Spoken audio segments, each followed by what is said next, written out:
Hello बच्चों, हम next अपना टॉपिक स्टार्ट करने जा रहे हैं जिसका लास्ट लेक्चर में फिनॉल की कुछ रिएक्शंस मैंने कराई थी। अब उसी के पार्ट को हम आगे कंटिन्यू कर रहे हैं जिसमें एनिलीन की रिएक्शन के बारे में बात करेंगे। नेक्स्ट लास्ट में मैंने बताया था कि फिनॉल और एनिलीन दोनों के दोनों बहुत ज्यादा रिंग एक्टिवेटिंग होते हैं, बहुत ज्यादा इलेक्ट्रॉन डेंसिटी बढ़ाते हैं, दोनों के दोनों रिंग में बहुत ज्यादा एक्टिवेटिंग होते हैं, मतलब इलेक्ट्रोफाइल के लिए अट्रैक्शन बहुत ज्यादा कॉज करते हैं। सेम बहुत सारी प्रॉपर्टीज आपकी फिनॉल और एनिलीन की कंप्लीटली क्या होती जाएंगी, मैच करती हुई प्रॉपर्टीज होंगी। तो यहां मैं आपके सामने पेश करने जा रहा हूं that is reaction of aniline. Aniline की रिएक्शन बात करने जा रहे हैं। एनिलीन की रिएक्शन, एनिलीन के केस में एक्चुअली इलेक्ट्रोफिलिक सब्स्टिट्यूशन का केस थोड़ा सा डिफिकल्ट भी होता है, कभी कभी सेम वही रिएक्शन है।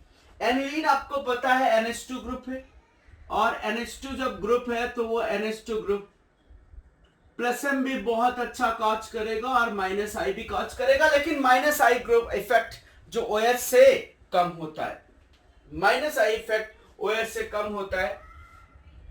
रिंग एक्टिवेटिंग होता है ये एनिलीन, रिंग एक्टिवेटिंग होता है और उसके साथ ortho and para directing character होगा। Ring activating as well as ortho and para directing character.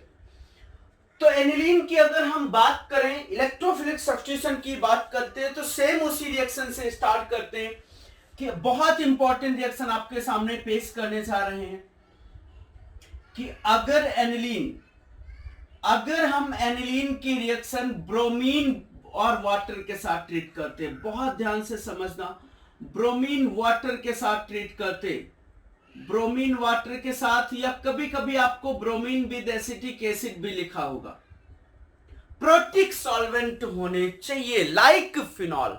Bromine water या ब्रोमीन विद एसिटिक एसिड के साथ ट्रीट करते, बहुत इंपॉर्टेंट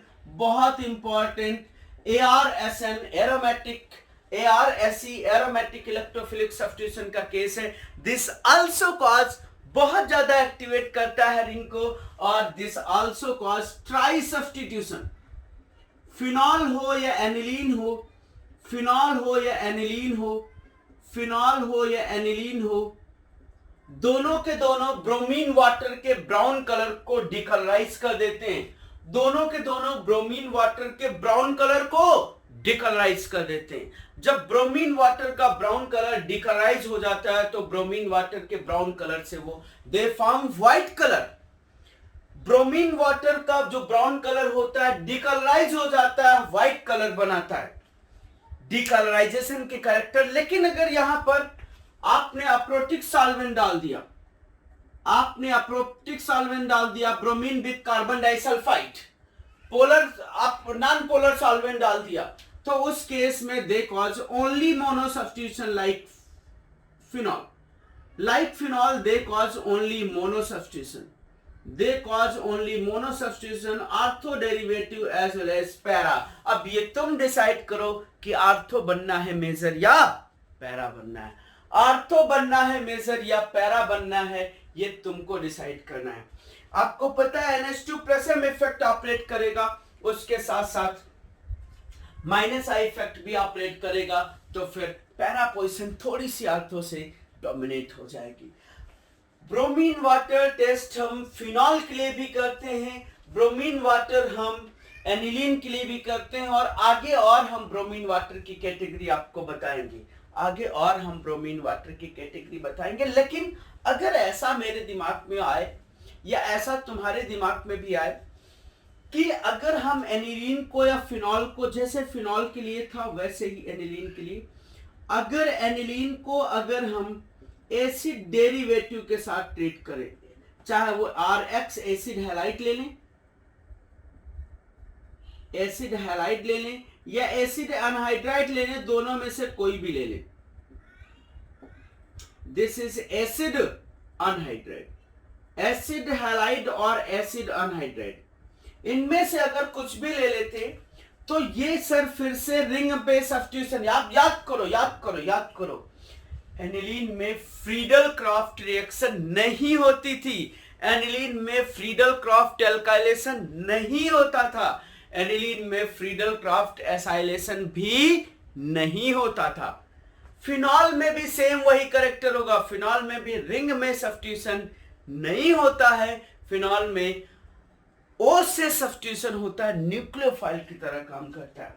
ये भी यहां पर किस तरह काम करता है, act as nucleophile, act as nucleophile. तो ये न्यूक्लियोSN2TH nucleophile tetrahedral tungsten state, last lecture मैंने बताया टेट्राहेड्रल टंगस्टन स्टेट, और या तो फिर ये न्यूक्लियोफाइल टेट्राहेड्रल टंगस्टन स्टेट के थ्रू। ध्यान से समझो, ध्यान से समझो, ये क्या हो जाएगा, यहां NH2+ बन जाएगा। ध्यान से समझो, एक मैं बता दूं, अच्छा ये NHH+ और ये C क्या O-, ये R और ये X, ठीक, बन गया टेट्राहेड्रल। sp2 से sp3 में चला गया। अब क्या करेगा, यहां से लीविंग ग्रुप, यहां से H, बेसिक मीडियम हम डाल सकते हैं, पायरिडीन या कुछ भी बेस डाल सकते हैं, कोई प्रॉब्लम नहीं, डाल सकते हैं तो भी ठीक है, नहीं हो तो भी हमारे लिए ठीक है। तो ये क्या बन जाएगा सर, ये क्या बन जाएगा, this will form what, this is NH CO और R, this is amide linkage. अभी भी ये प्लस एम इफेक्ट ऑपरेट कर रहा है, अभी भी ये प्लस एम इफेक्ट ऑपरेट कर रहा है, चाहे वो एसिड हैलाइड डाल रहे हो, चाहे एसिड एनहाइड्राइड डाल रहे हो, वो एमाइड का फॉर्मेशन करेगा, प्लस यहां से ये लिंकेज निकल जाएगी, यहां पर वो Na ये X- निकल जाएगा, और इस केस में क्या निकल जाएगा, RCOO-। घबराने का नहीं, सब इजी सा, ये निकालना है निकालो, नहीं निकालना है नहीं निकालो, छोड़ दो, बाढ़ में जाने दो, कोई फर्क नहीं पड़ता। लेकिन ये एसिड हैलाइड है, ये एसिड एनहाइड्राइड है, रिंग पे सब्स्टिट्यूशन नहीं था, फिनॉल के केस में भी रिंग पे सब्स्टिट्यूशन नहीं है, एनिलीन के केस में भी रिंग पे सब्स्टिट्यूशन नहीं था, फिनॉल के केस में भी रिंग पे सब्स्टिट्यूशन नहीं है, एनिलीन के केस में भी। दोनों के केस में ये न्यूक्लियोफाइल की तरह काम कर रहे हैं और ये न्यूक्लियोफिलिक सब्स्टिट्यूशन कॉज कर रहे हैं, कैसे, बाय SN2TH। अब हम लिखने के लिए प्रिपेयर हो गए, हम लिख भी सकते हैं SN2TH की कैटेगरी आराम से, इजी वे में। ये अभी भी प्लस एम इफेक्ट ऑपरेट कर रहा है, ये पहले भी प्लस एम इफेक्ट ऑपरेट कर रहा था, लेकिन अब जानते हो, अब प्लस एम इफेक्ट की जो टेंडेंसी थी वो कम हो जानी, इसका प्लस एम इफेक्ट बहुत ज्यादा होगा, इसका प्लस एम इफेक्ट बहुत कम होगा। मतलब जैसे मैं क्वेश्चन लिखूं, जैसे मैंने एनिलीन के लिए मैं लिख रहा हूं, वैसे ही फिनॉल के लिए तुम सोच लेना, फिनॉल के लिए भी अगर मैंने इसको एसिड हैलाइड के साथ ट्रीट किया और कुछ मान लिया बेस लिया पायरिडीन या कुछ भी बेस लिया, तो ये क्या बन जाएगा, ये क्या बन जाएगा, एमाइड लिंकेज बन जाएगी। अभी आप प्रिपेयर हो गए हो, यहां से एमाइड लिंकेज बन जाएगी। एमाइड लिंकेज को अगर हम ब्रोमीन वाटर के साथ ट्रीट कर रहे हो, अगर हम ब्रोमीन वाटर के साथ ट्रीट कर रहे हो एमाइड को, अगर हम ब्रोमीन वाटर के साथ ट्रीट कर रहे हो एमाइड को, तो ये बताओ मोनो सब्स्टिट्यूशन होना है या ट्राई सब्स्टिट्यूशन होना है। एनिलीन लिंकेज थी ब्रोमीन वाटर के साथ, it will cause tri substitution. Aniline with bromine water और bromine with acetic acid, it cause tri substitution. But in case of amide, but in case of amide, amide plus M effect operate करते, amide plus M effect operate करते, लेकिन इनकी plus M की tendency aniline से कम होती है, aniline से कम होती है। जब एनिलीन से इनका प्लस एम इफेक्ट कम होगा, जब एनिलीन से इनका प्लस एम इफेक्ट कम होगा, तो रिंग एक्टिवेटिंग टेंडेंसी कम हो जाएगी। अब ब्रोमीन वाटर डालो, चाहे ब्रोमीन विद कार्बन डाइसल्फाइड डालो, कोई फर्क नहीं पड़ता। ऐसा ही NH के साथ O लगा होता, OCOR फिनॉल वाली रिएक्शन, तो भी चाहे ब्रोमीन वाटर डालो, चाहे ब्रोमीन विद कार्बन डाइसल्फाइड डालो, ट्राई सब्स्टिट्यूशन होना ही नहीं। मोनो सब्स्टिट्यूशन कराना है तो इस लिंकेज को थोड़ा सा क्या कर दो, इसको इसकी एक्टिविटी को डिक्रीज कर दो, activity is decreased, activity is decreased by treatment with acid derivative. Acid derivative के साथ इसकी एक्टिविटी कम हो जाएगी, क्योंकि पहला पूरा का पूरा प्लस एम इफेक्ट ऑपरेट कर रहा। अब ये लोन पेयर इधर भी जाने की टेंडेंसी है और इधर भी जाने की टेंडेंसी है, दोनों तरफ जाने की जब टेंडेंसी है तो एक्टिविटी अपने आप क्या हो जानी है, कम हो जानी। अब ब्रोमीन वाटर डालो, चाहे ब्रोमीन विद कार्बन डाइसल्फाइड डालो, it will cause only mono substitution, it will cause only mono substitution, only mono substitution, only mono substitution, it will cause only mono substitution, only mono substitution sir, only mono substitution cause करेगा। जब सिर्फ mono substitution cause करेगा तो अब बात आती है, plus M effect operate कर रहा है तो आर्थो पोजीशन भी और पैरा पोजीशन है।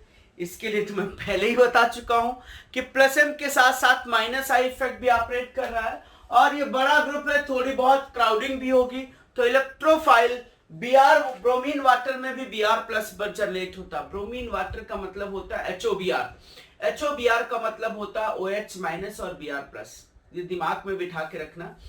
ब्रोमीन वाटर का मतलब होता है OH HOBr, और HOBr का मतलब होता है HO माइनस और Br प्लस, और Br plus means this is generation of electrophile, this is generation of electrophile, electrophile generate करेंगे। जब ये इलेक्ट्रोफाइल जनरेट करेंगे तो किस पोजीशन पर सब्स्टिट्यूशन होगा सर, सोच लो।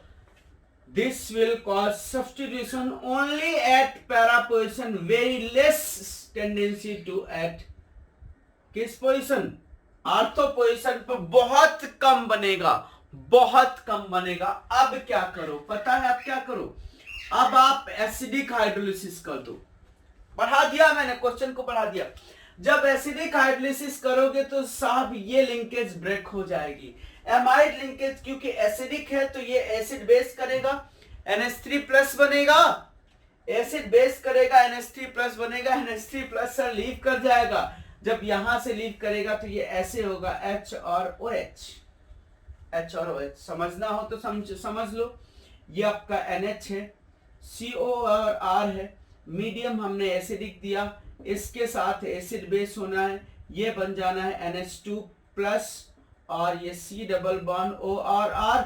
उसके बाद ये इधर निकल जाना है, तो ये NH2 में निकल जाना है और प्लस यहाँ प्लस बन के RC OH में चला जाना है। ये शॉर्ट में चाहो तो नोट कर सकते हो, रिक्वायरमेंट वैसे बिल्कुल नहीं है। तो हमने देखो ब्रोमो पोजीशन कहां पर ला दी है, ब्रोमो पोजीशन पैरा पे ला दी है, ब्रोमो पोजीशन हमने पैरा पे ला दी है, और उसके बाद क्या आ गया है यहाँ पर RC OH। हमें उसकी जरूरत भी नहीं थी, हमने ब्रोमो पोजीशन पैरा पे ला दी। अगर डायरेक्टली हम एनिलीन में ब्रोमीन वाटर डालते, तो ट्राई सब्स्टिट्यूशन होता। हाँ, मोनो सब्स्टिट्यूशन कराने के लिए हम ब्रोमीन विद कार्बन डाइसल्फाइड डाल सकते थे, लेकिन अगर if we are decreasing the activity of amino linkage, then it also cause mono substitution at which position, at para position, because ortho position पे ये माइनस आई भी ऑपरेट कर रहा होगा, और उसके साथ साथ ये बड़ा ग्रुप भी है, माइनस प्लस एम तो सब जगह बराबर होगा, माइनस आई इफेक्ट आर्थो पे ज्यादा होगा, पैरा पे कम होगा, तो इलेक्ट्रोफाइल आने की टेंडेंसी पैरा पे बहुत ज्यादा होगी। ये याद रखना सर, ये याद रखना।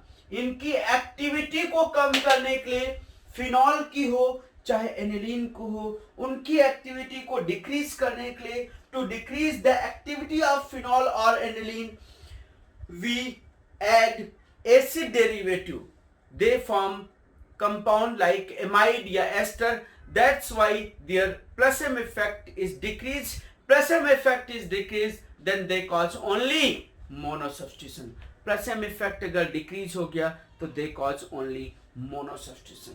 सिर्फ मोनो सब्स्टिट्यूशन उस केस में कॉज करेंगे।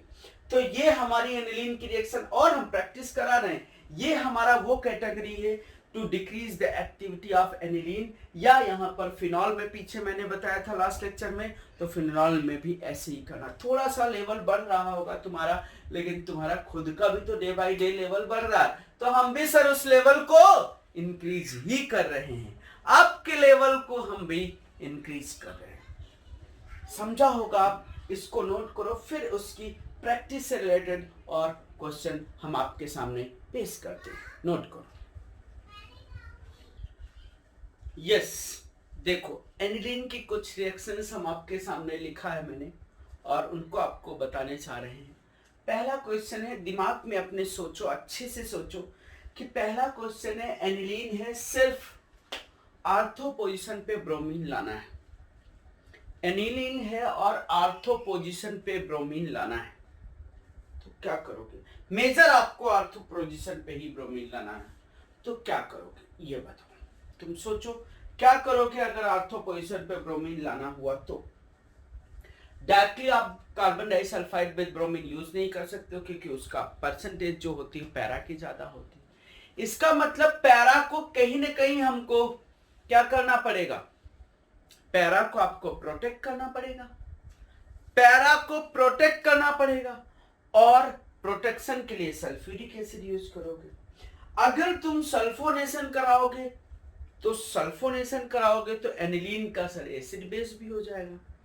इसका मतलब उसकी बेसिक स्ट्रेंथ को भी कम करनी, एनिलीन की बेसिक स्ट्रेंथ को भी कम करनी, वो भी एक प्रॉब्लम की बात है। तो सबसे अच्छा है कि इसको क्या करो, पहले आप उसकी एक्टिविटी को कम करा दो। इसकी एक्टिविटी को कैसे कम कराओगे? RCO और X ले लोगे, कुछ बेस डाल दोगे, तो RCOX ले लोगे, बेस डाल दोगे, तो वहां से उसकी एक्टिविटी कम हो जाएगी, और एक्टिविटी कम हो जाएगी तो ये बन जाएगा NHCO और R। अब एक्टिविटी भी कम हो गई, बेसिक कैरेक्टर भी कम हो गया। अब भी अगर आप डायरेक्टली ब्रोमिनेशन कराओगे तो पैरा पे हो जाएगा। इसका मतलब अभी आप सल्फोनेशन कराओ, अभी आप क्या कराओ?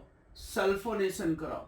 जब सल्फोनेशन कराओगे तो पैरा पोजीशन पे SO3H आ जाएगा, पैरा पोजीशन पे SO3H आ जाएगा, और ये NHCOR आ जाएगा। ये तो क्लियर होगा आराम से।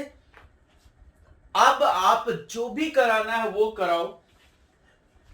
अब आप चाहे ब्रोमीन विद कार्बन डाइसल्फाइड डालो या ब्रोमीन विद वाटर डालो, जो डालना है वो डालो। ये सब कैसा सब्स्टिट्यूशन करेंगे? जब हमने एक्टिविटी ही कम कर दी तो ये सब मोनो सब्स्टिट्यूशन काज करेंगे। पैरा पोजीशन प्रोटेक्ट हो गई है, आप कौन से पोजीशन पे सब्स्टिट्यूशन काज करेंगे? सिर्फ और सिर्फ आर्थो सब्स्टिट्यूशन पे काज करेंगे। ये NHCOR और ये Br बना और ये SO3H बना। अब आपके लिए बहुत अच्छी कंडीशन है, इसको भी निकाल के भगाना है और इसको भी निकाल के भगाना है, तो क्या करोगे बताओ? इसका तो एसिडिक हाइड्रोलिसिस करोगे, और अगर एसिडिक मीडियम दे रहे हो तो सर एसिडिक मीडियम में ये तो सर क्या हो जाएगा? ये भी तो निकल जाएगा। एसिडिक मीडियम दे रहे हो तो वो भी तो निकल जाएगा। अगर हम एसिडिक हाइड्रोलिसिस करेंगे तो इफ्सो सब्स्टिट्यूशन भी तो हो जाएगा। सर यहां से यहां जाना है, आप हाइड्रोलिसिस कर दो, आप हाइड्रोलिसिस कर दो, हाइड्रोलिसिस कर दो, तो ये इफ्सो सब्स्टिट्यूशन कर, और कैसी हाइड्रोलिसिस कर दो? एसिडिक मीडियम में हाइड्रोलिसिस कर दो, तो ये इफ्सो सब्स्टिट्यूशन से बाहर हो जाएगा, और ये लिंकेज यहां से एसिड बेस होकर के बाहर हो जाएगी, और आपका जो प्रोडक्ट चाहिए होगा वो मिल जाएगा। ऐसा टेक्निकल सवाल पूछ सकते हैं, डिफिकल्ट नहीं, आसान है। Practice makes man perfect. धीरे धीरे प्रैक्टिस में अपन आएंगे तो जरूर बना ले जाएंगे। ब्रोमीन विद वाटर यूज कर रहे हैं, ब्रोमीन विद वाटर यूज कर रहे हैं, और सल्फोनिक एसिड पैरा पे लगा हुआ है, क्या करेगा? जैसे फिनॉल में था, फिनॉल में सल्फोनिक एसिड पैरा पे लगा होने के बावजूद भी ट्राई सब्स्टिट्यूशन कर लेता था। ब्रोमीन वाटर यूज किया है आपने, तो ब्रोमीन वाटर के केस में भी इफ्सो सब्स्टिट्यूशन हो जाएगा, इप्सो सब्स्टिट्यूशन हो जाएगा, और ट्राई तो होना ही है ना, एप्सो भी होना है, एप्सो सॉरी इस पेसो नहीं, एप्सो भी होना है। और ये तो निकलना है अगर सिर्फ हम ब्रोमीन विद कार्बन डाइसल्फाइड डालेंगे, ब्रोमीन विद कार्बन डाइसल्फाइड डालेंगे, ब्रोमीन विद कार्बन डाइसल्फाइड डालेंगे तो सिर्फ मोनो सब्स्टिट्यूशन होगा यहाँ पर, फिर ये नहीं सब्स्टिट्यूट होगा। ब्रोमीन विद कार्बन डाइसल्फाइड से SO3H नहीं निकलता।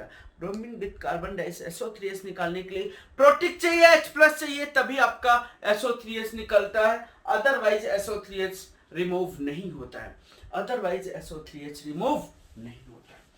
देखो ब्रोमीन विद वाटर के साथ ट्रीट किया है, ये भी तुम्हें याद होगा, पिछले किसी लेक्चर में मैंने आपको बताया था CMe3 SiMe3, ये भी तो सर एप्सो सब्स्टिट्यूशन कॉज करते हैं। This is also case of एप्सो substitution, ये भी सर एप्सो सब्स्टिट्यूशन का ही केस है, और ये भी एप्सो सब्स्टिट्यूशन का केस है। तो ये OH बन जाएगा, ये Br बन जाएगा, ये Br बन जाएगा, और इसको भी निकाल के Br का फॉर्मेशन कर लेगा, प्लस CMe3 COH बन के निकल जाना है, उसको निकल जाने तो, निकालना है निकालो, नहीं निकालना है नहीं निकालो, कोई फर्क हमको भी नहीं पड़ता और तुमको तो पड़ता ही नहीं था। ब्रोमीन विद वाटर डाला है तो क्या Me को भी आप सब्स्टिट्यूट कर सकते हो क्या? Me के लिए भी इप्सो सब्स्टिट्यूशन हो सकता है क्या? नहीं, ब्रोमीन विद वाटर डाला है तो सिर्फ इन दो पोजीशन पे सब्स्टिट्यूशन होगा, सिर्फ इन दो पोजीशन पे सब्स्टिट्यूशन होगा, और कहीं पर सब्स्टिट्यूशन नहीं होगा।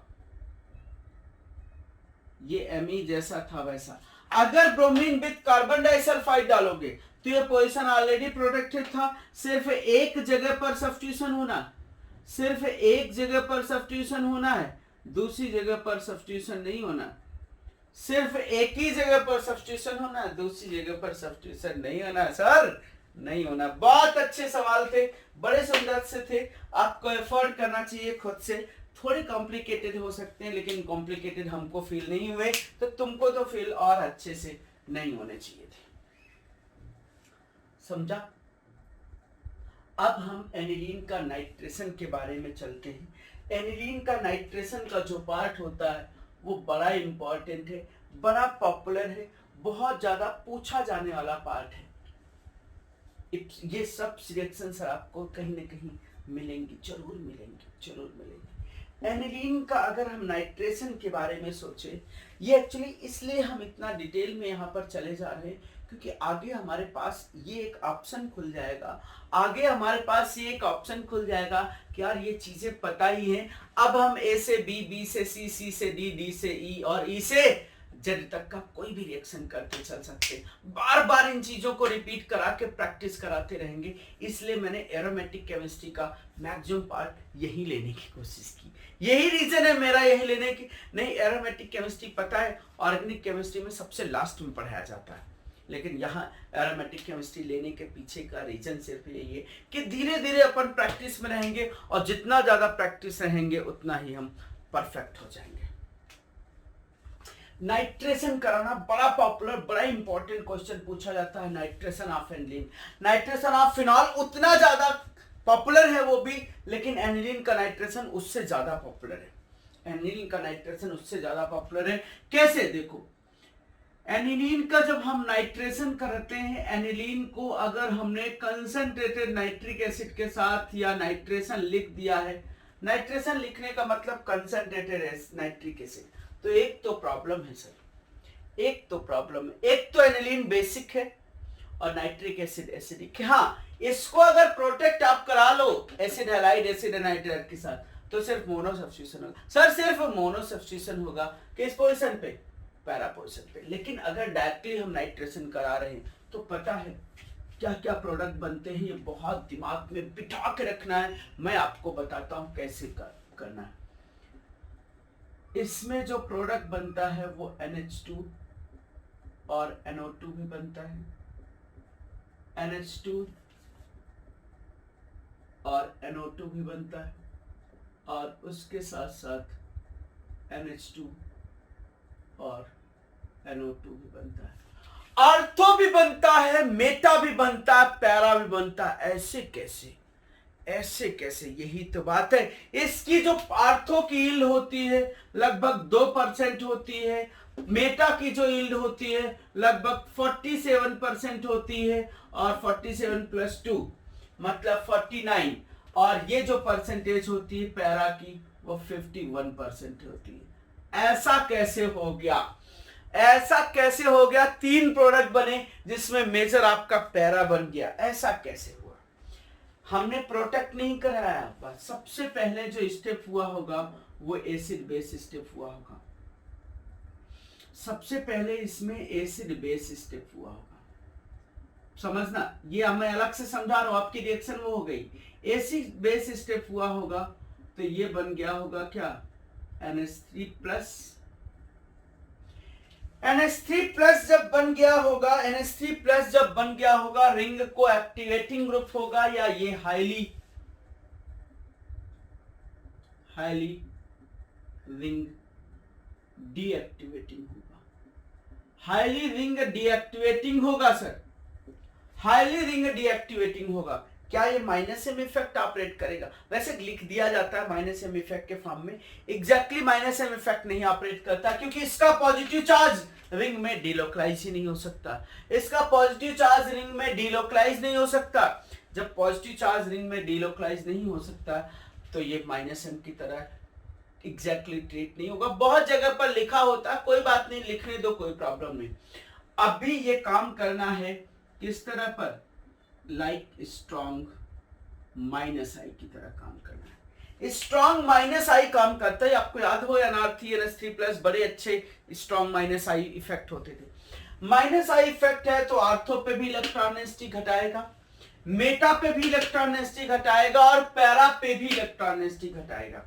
लेकिन इसमें इलेक्ट्रोफाइल आना ही, इलेक्ट्रोफाइल आना है सबसे ज्यादा। यही बहुत अच्छे से ध्यान देना, सबसे ज्यादा पॉसिबिलिटी कौन से पोजीशन पे आने की है? इलेक्ट्रोफाइल। इलेक्ट्रोफाइल आने की सबसे ज्यादा पॉसिबिलिटी कौन से पोजीशन पे?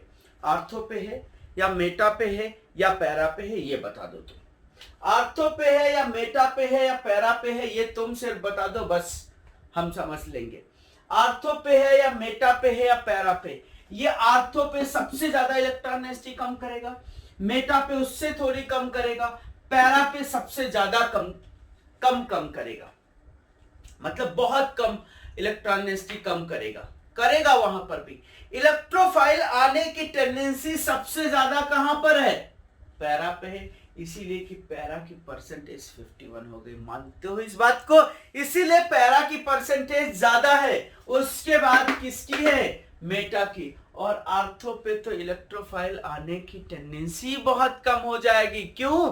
क्योंकि वो minus I effect he operate कर रहा होगा, तो आर्थो पे तो माइनस आई इफेक्ट बहुत ज्यादा होगा।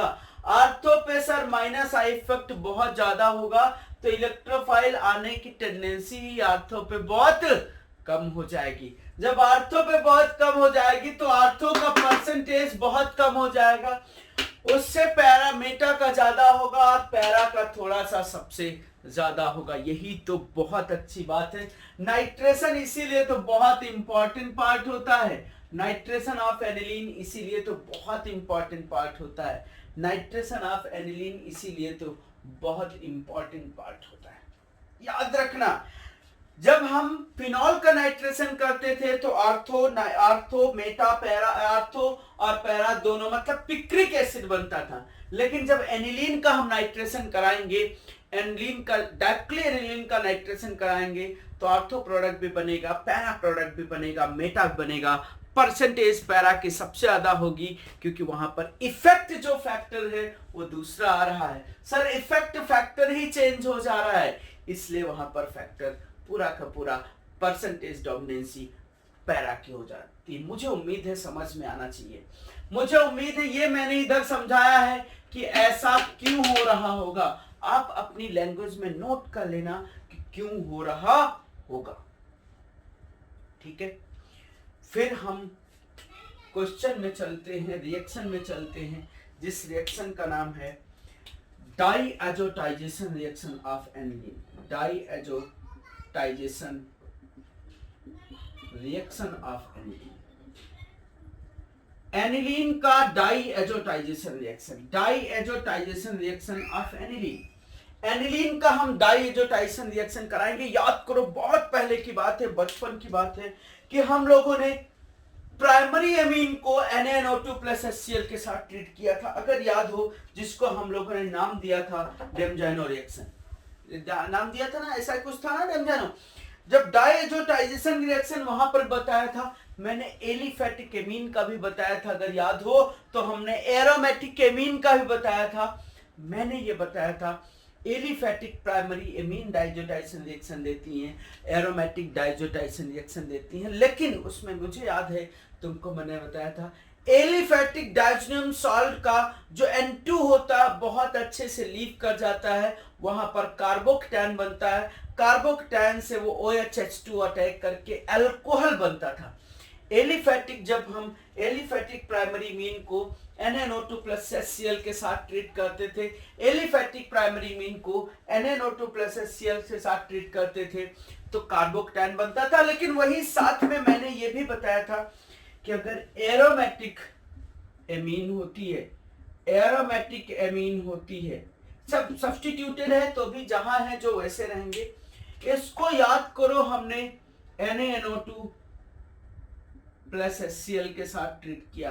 NaNO2 प्लस HCl, या कभी कभी आपको सिर्फ HNO2 लिखा मिल जाएगा, या कभी कभी यहां पर डाइजोटाइजेशन लिखा मिल जाएगा। तो याद करो मैंने बताया था कि एरोमेटिक का डाइजोनियम सॉल्ट, एरोमेटिक का डाइजोनियम सॉल्ट N2 प्लस और Cl minus, this is benzene diazonium, diazonium chloride, benzene diazonium chloride. अगर स्ट्रक्चर की बात करें इनकी, तो स्ट्रक्चर की हम बात कर सकते हैं, ये ऐसे भी रिप्रेजेंट कर सकते हैं N triple bond N plus और Cl माइनस, या कभी कभी आपको ऐसे भी रिप्रेजेंटेड फॉर्म में लिखा मिल सकता है N डबल बॉन्ड N और Cl, लेकिन सॉल्ट फॉर्म यही होती है, सॉल्ट फॉर्म यही होती। जब इसकी बात करते हैं तो ये होता है। तुम्हें याद होगा एरोमेटिक के केस में डाइजोनियम सॉल्ट मोर स्टेबल होता था कंपैरेटिवली, कंपैरेटिवली। मैकेनिज्म मैंने बताई थी सर वहां पर, अब वापस नहीं बताने वाले, आपको मैकेनिज्म की जरूरत भी वैसे नहीं पड़नी। और ये जो डाइजोटाइजेशन होता है बड़े लो टेम्परेचर होता है, 0 to 5 डिग्री सेल्सियस। एरोमेटिक का डाइजोनियम सॉल्ट जो बनता है बड़ा लो टेम्परेचर पे होता है, comparatively more stable diazonium salt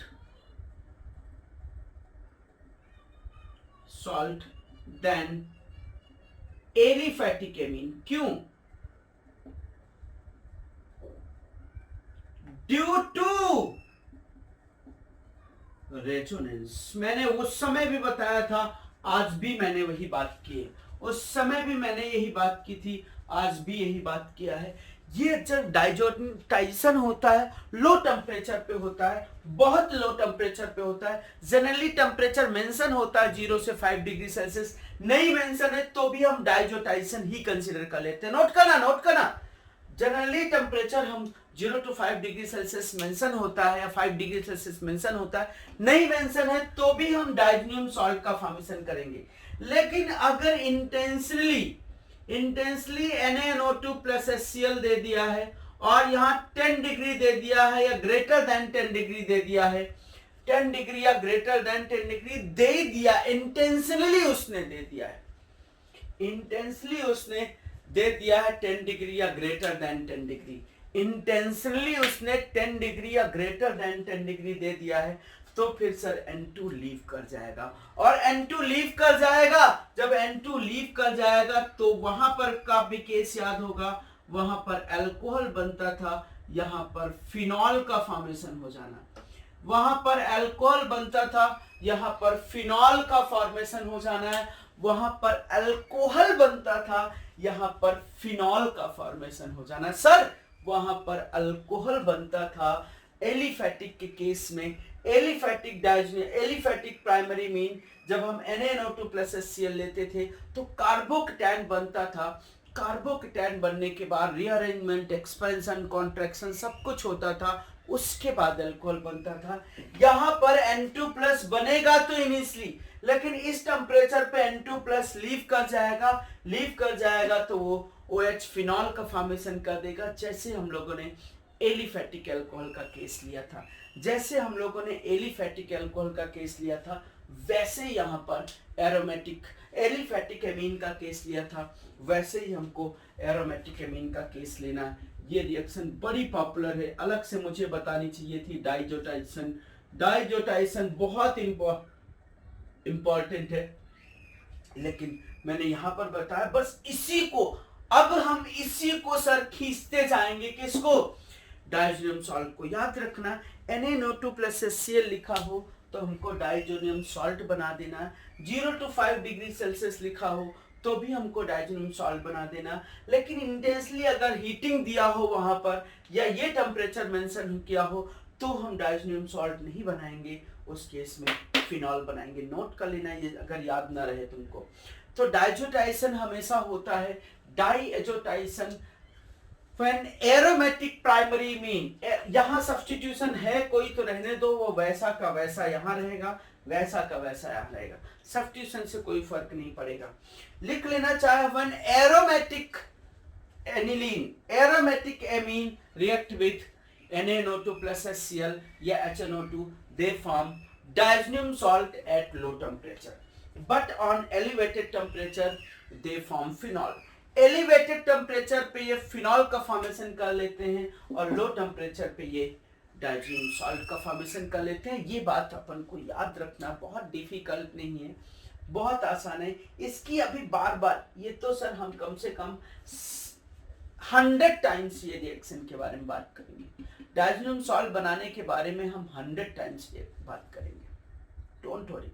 100 बार इसकी बात होगी। अभी तो हम पूरी डाइजोनियम सॉल्ट की रिएक्शन ही आपके सामने पेश करने जा रहे हैं। अभी हम इसके जस्ट बाद डाइजोनियम सॉल्ट की पूरी रिएक्शन ही आपके सामने पेश करने जा रहे हैं। कोई बड़ी बात नहीं करने जा रहे हैं, बहुत छोटी सी बात आपके सामने करने जा रहे हैं। तब तक ही आप नोट करो और उसके आगे हम आपसे ही बात करते हैं। देखो, अब हम आगे बात करते हैं जिसको डाइजोटाइजेशन की कैटेगरी में रखने वाले हैं। डाइजोटाइजेशन की जो रिएक्शन है, डाइजोनियम सॉल्ट बनाने की रिएक्शन है, उसके एक बार मैकेनिज्म भी बता देते हैं और उसके आगे उन रिएक्शन को कवर अप भी करने की कोशिश करते हैं। देखो सबसे पहले हम बात करते हैं डाइएजोटाइजेशन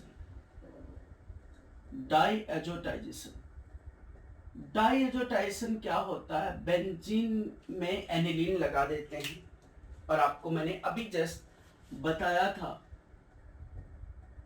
कि जब हम एनिलीन को NaNO2 प्लस HCl के साथ generally 0 to 5 degree Celsius low temperature पे डाइजोटाइजेशन होता है, मतलब ये N2 प्लस बन जाता है और Cl माइनस बन जाता है। एक बार जल्दी से मेरा मन कर रहा है कि इसकी मैकेनिज्म को भी रेफर कर दें। इसकी mechanism, this is diazonium salt, this is benzene diazonium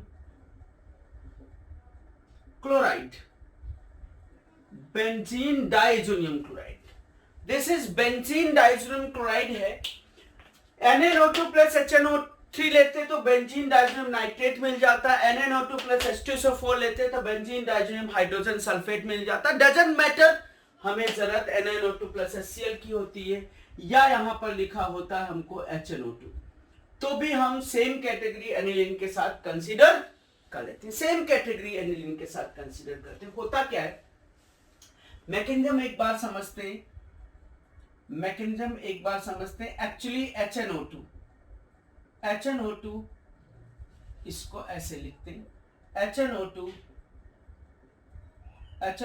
HCl में एसिडिक मीडियम में। बस आपको एक बार मैकेनिज्म हम बता दे तो हमारी टेंशन खत्म हो जाए। HOH प्लस और N double bond O H leave कर जाना है। कैसे?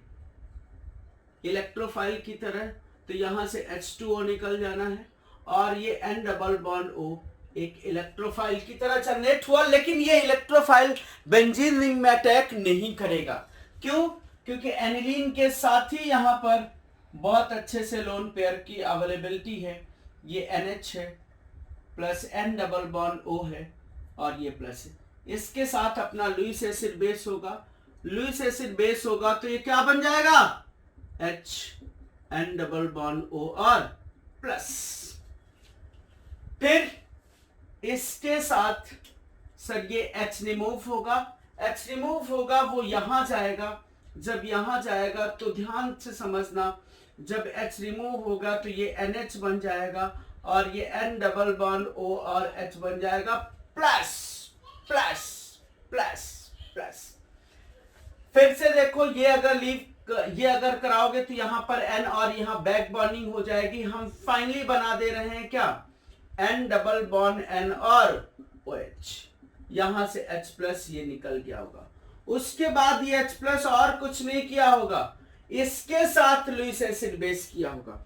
जब इसके साथ लुईस एसिड बेस किया होगा तो N डबल बॉन्ड N और OH2 प्लस बना होगा। OH2 लीव कर गया होगा। लीव कर गया होगा तो सर बन गया, सर बन गया, सर बन गया। क्या बन गया? N ट्रिपल बॉन्ड N और प्लस और Cl क्या हो गया? माइनस।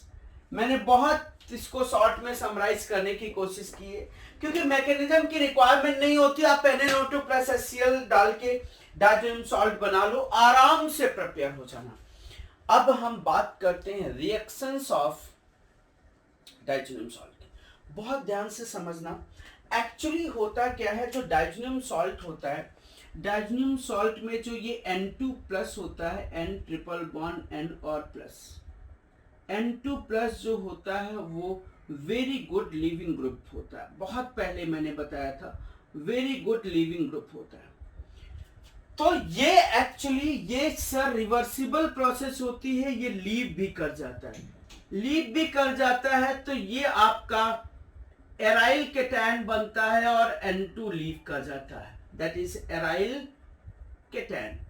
ऐसे समझो, एराइल केटैन बड़ा लेस स्टेबल होता है, बहुत स्टेबल एराइल केटैन नहीं होता है, लेकिन ये लीव करता है, रिवर्स होती है, इसीलिए रिवर्स होती है। लेकिन अगर यहां पर हमने प्लस M ग्रुप लगा दिए या प्लस I ग्रुप लगा दिए तो इसके एराइल केटैन बनने की टेंडेंसी थोड़ी सी बढ़ जाएगी, लीव करने की टेंडेंसी बढ़ जाएगी। मतलब प्लस M और plus I group increase formation of aryl cation. और आप बिलीव करोगे, जब कभी भी लीव करने के बाद, लीविंग ग्रुप के निकलने के बाद अगर केटैन बनता था, लीविंग ग्रुप के निकलने के बाद अगर केटैन बनता था और वहां पर कोई न्यूक्लियोफाइल, अब फर्दर कोई न्यूक्लियोफाइल आके जुड़े, अब फर्दर कोई न्यूक्लियोफाइल आके जुड़े इस एराइल केटैन में, तो वो सर न्यूक्लियोफिलिक सब्स्टिट्यूशन हो जाना है। अगर फर्दर कोई एराइल केटैन में न्यूक्लियोफाइल आके जुड़े तो वो न्यूक्लियोफिलिक सब्स्टिट्यूशन हो जाता है। एक लिविंग ग्रुप को दूसरे लिविंग ग्रुप ने सब्स्टिट्यूट कर दिया, एक न्यूक्लियोफिलिक सेंटर को दूसरे न्यूक्लियोफिलिक सब्स्टिट्यूशन ने सब्स्टिट्यूट कर दिया। इसलिए इस रिएक्शन को हम बोलते हैं ArSN1, aromatic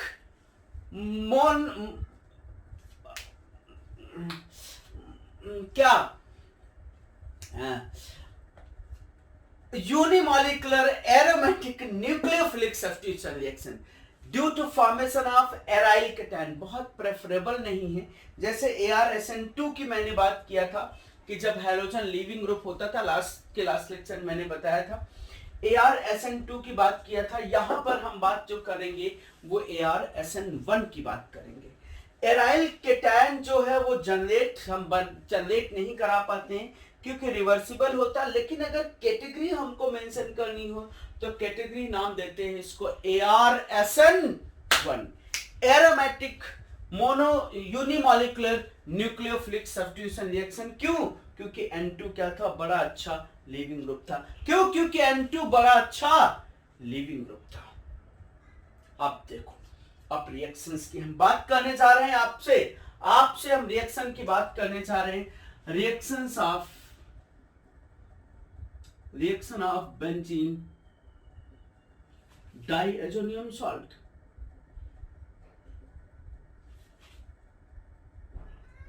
reaction of benzene diazonium salt. Benzene diazonium salt की बड़ी सारी सी रिएक्शन आपके सामने पेश, ये पूरा मैकेनिज्म का पार्ट था। यहां से मैंने कुछ नोट समझाया है। नोट का मतलब एराइल लीविंग एबिलिटी होने की वजह से एराइल केटायन बना, लेकिन ये रिवर्सिबल होता था। इसमें अगर प्लस एम प्लस आई ग्रुप लगाते हैं तो इसकी लीविंग एबिलिटी बढ़ जाएगी, एराइल केटायन बनने की टेंडेंसी अच्छी हो जाएगी। फिर न्यूक्लियोफाइल अटैक करेगा तो that is category of ArSN1। That is category of ArSN1 reaction. Now we move on reaction of benzene diazonium salt. Benzene diazonium salt की रिएक्शंस के बारे में आपसे हम डिस्कस करने जा रहे हैं। देखो, मैं एक साथ यहां रिएक्शन लेने की कोशिश करूंगा, जरूरत करता हूं एक साथ रिएक्शन लेने की। ये हमने बेंजीन डाइएजोनियम सॉल्ट किया, आपके लिए भी इजी रहेगा। दिस इज N2 प्लस और Cl माइनस, N2 प्लस और Cl माइनस, N2 प्लस और Cl माइनस की रिएक्शन लिया है और यहाँ बड़ी सारी मैं रिएक्शन लेने की कोशिश करूंगा, बहुत सारी रिएक्शन लेने की कोशिश करूंगा। टेढ़ी नहीं, मैं सीधी लाइन ड्रा करूंगा, बहुत सारी रिएक्शन लेने की कोशिश करूंगा। जैसे अगर हमने इसको NaOH के साथ हीट किया, NaOH के साथ हीट किया, क्या होगा? NaOH मतलब Na प्लस और OH minus. OH minus nucleophile काम करेगा, न्यूक्लियोफिलिक सब्स्टिट्यूशन कॉज करेगा। कितना आसान सा। देखो प्रोडक्ट, देखो क्या बन जाएगा, OH बन जाएगा, N2 अलग हो जाएगा और प्लस NaCl अलग हो गया, बन गया फिनॉल। अगर हम इसी को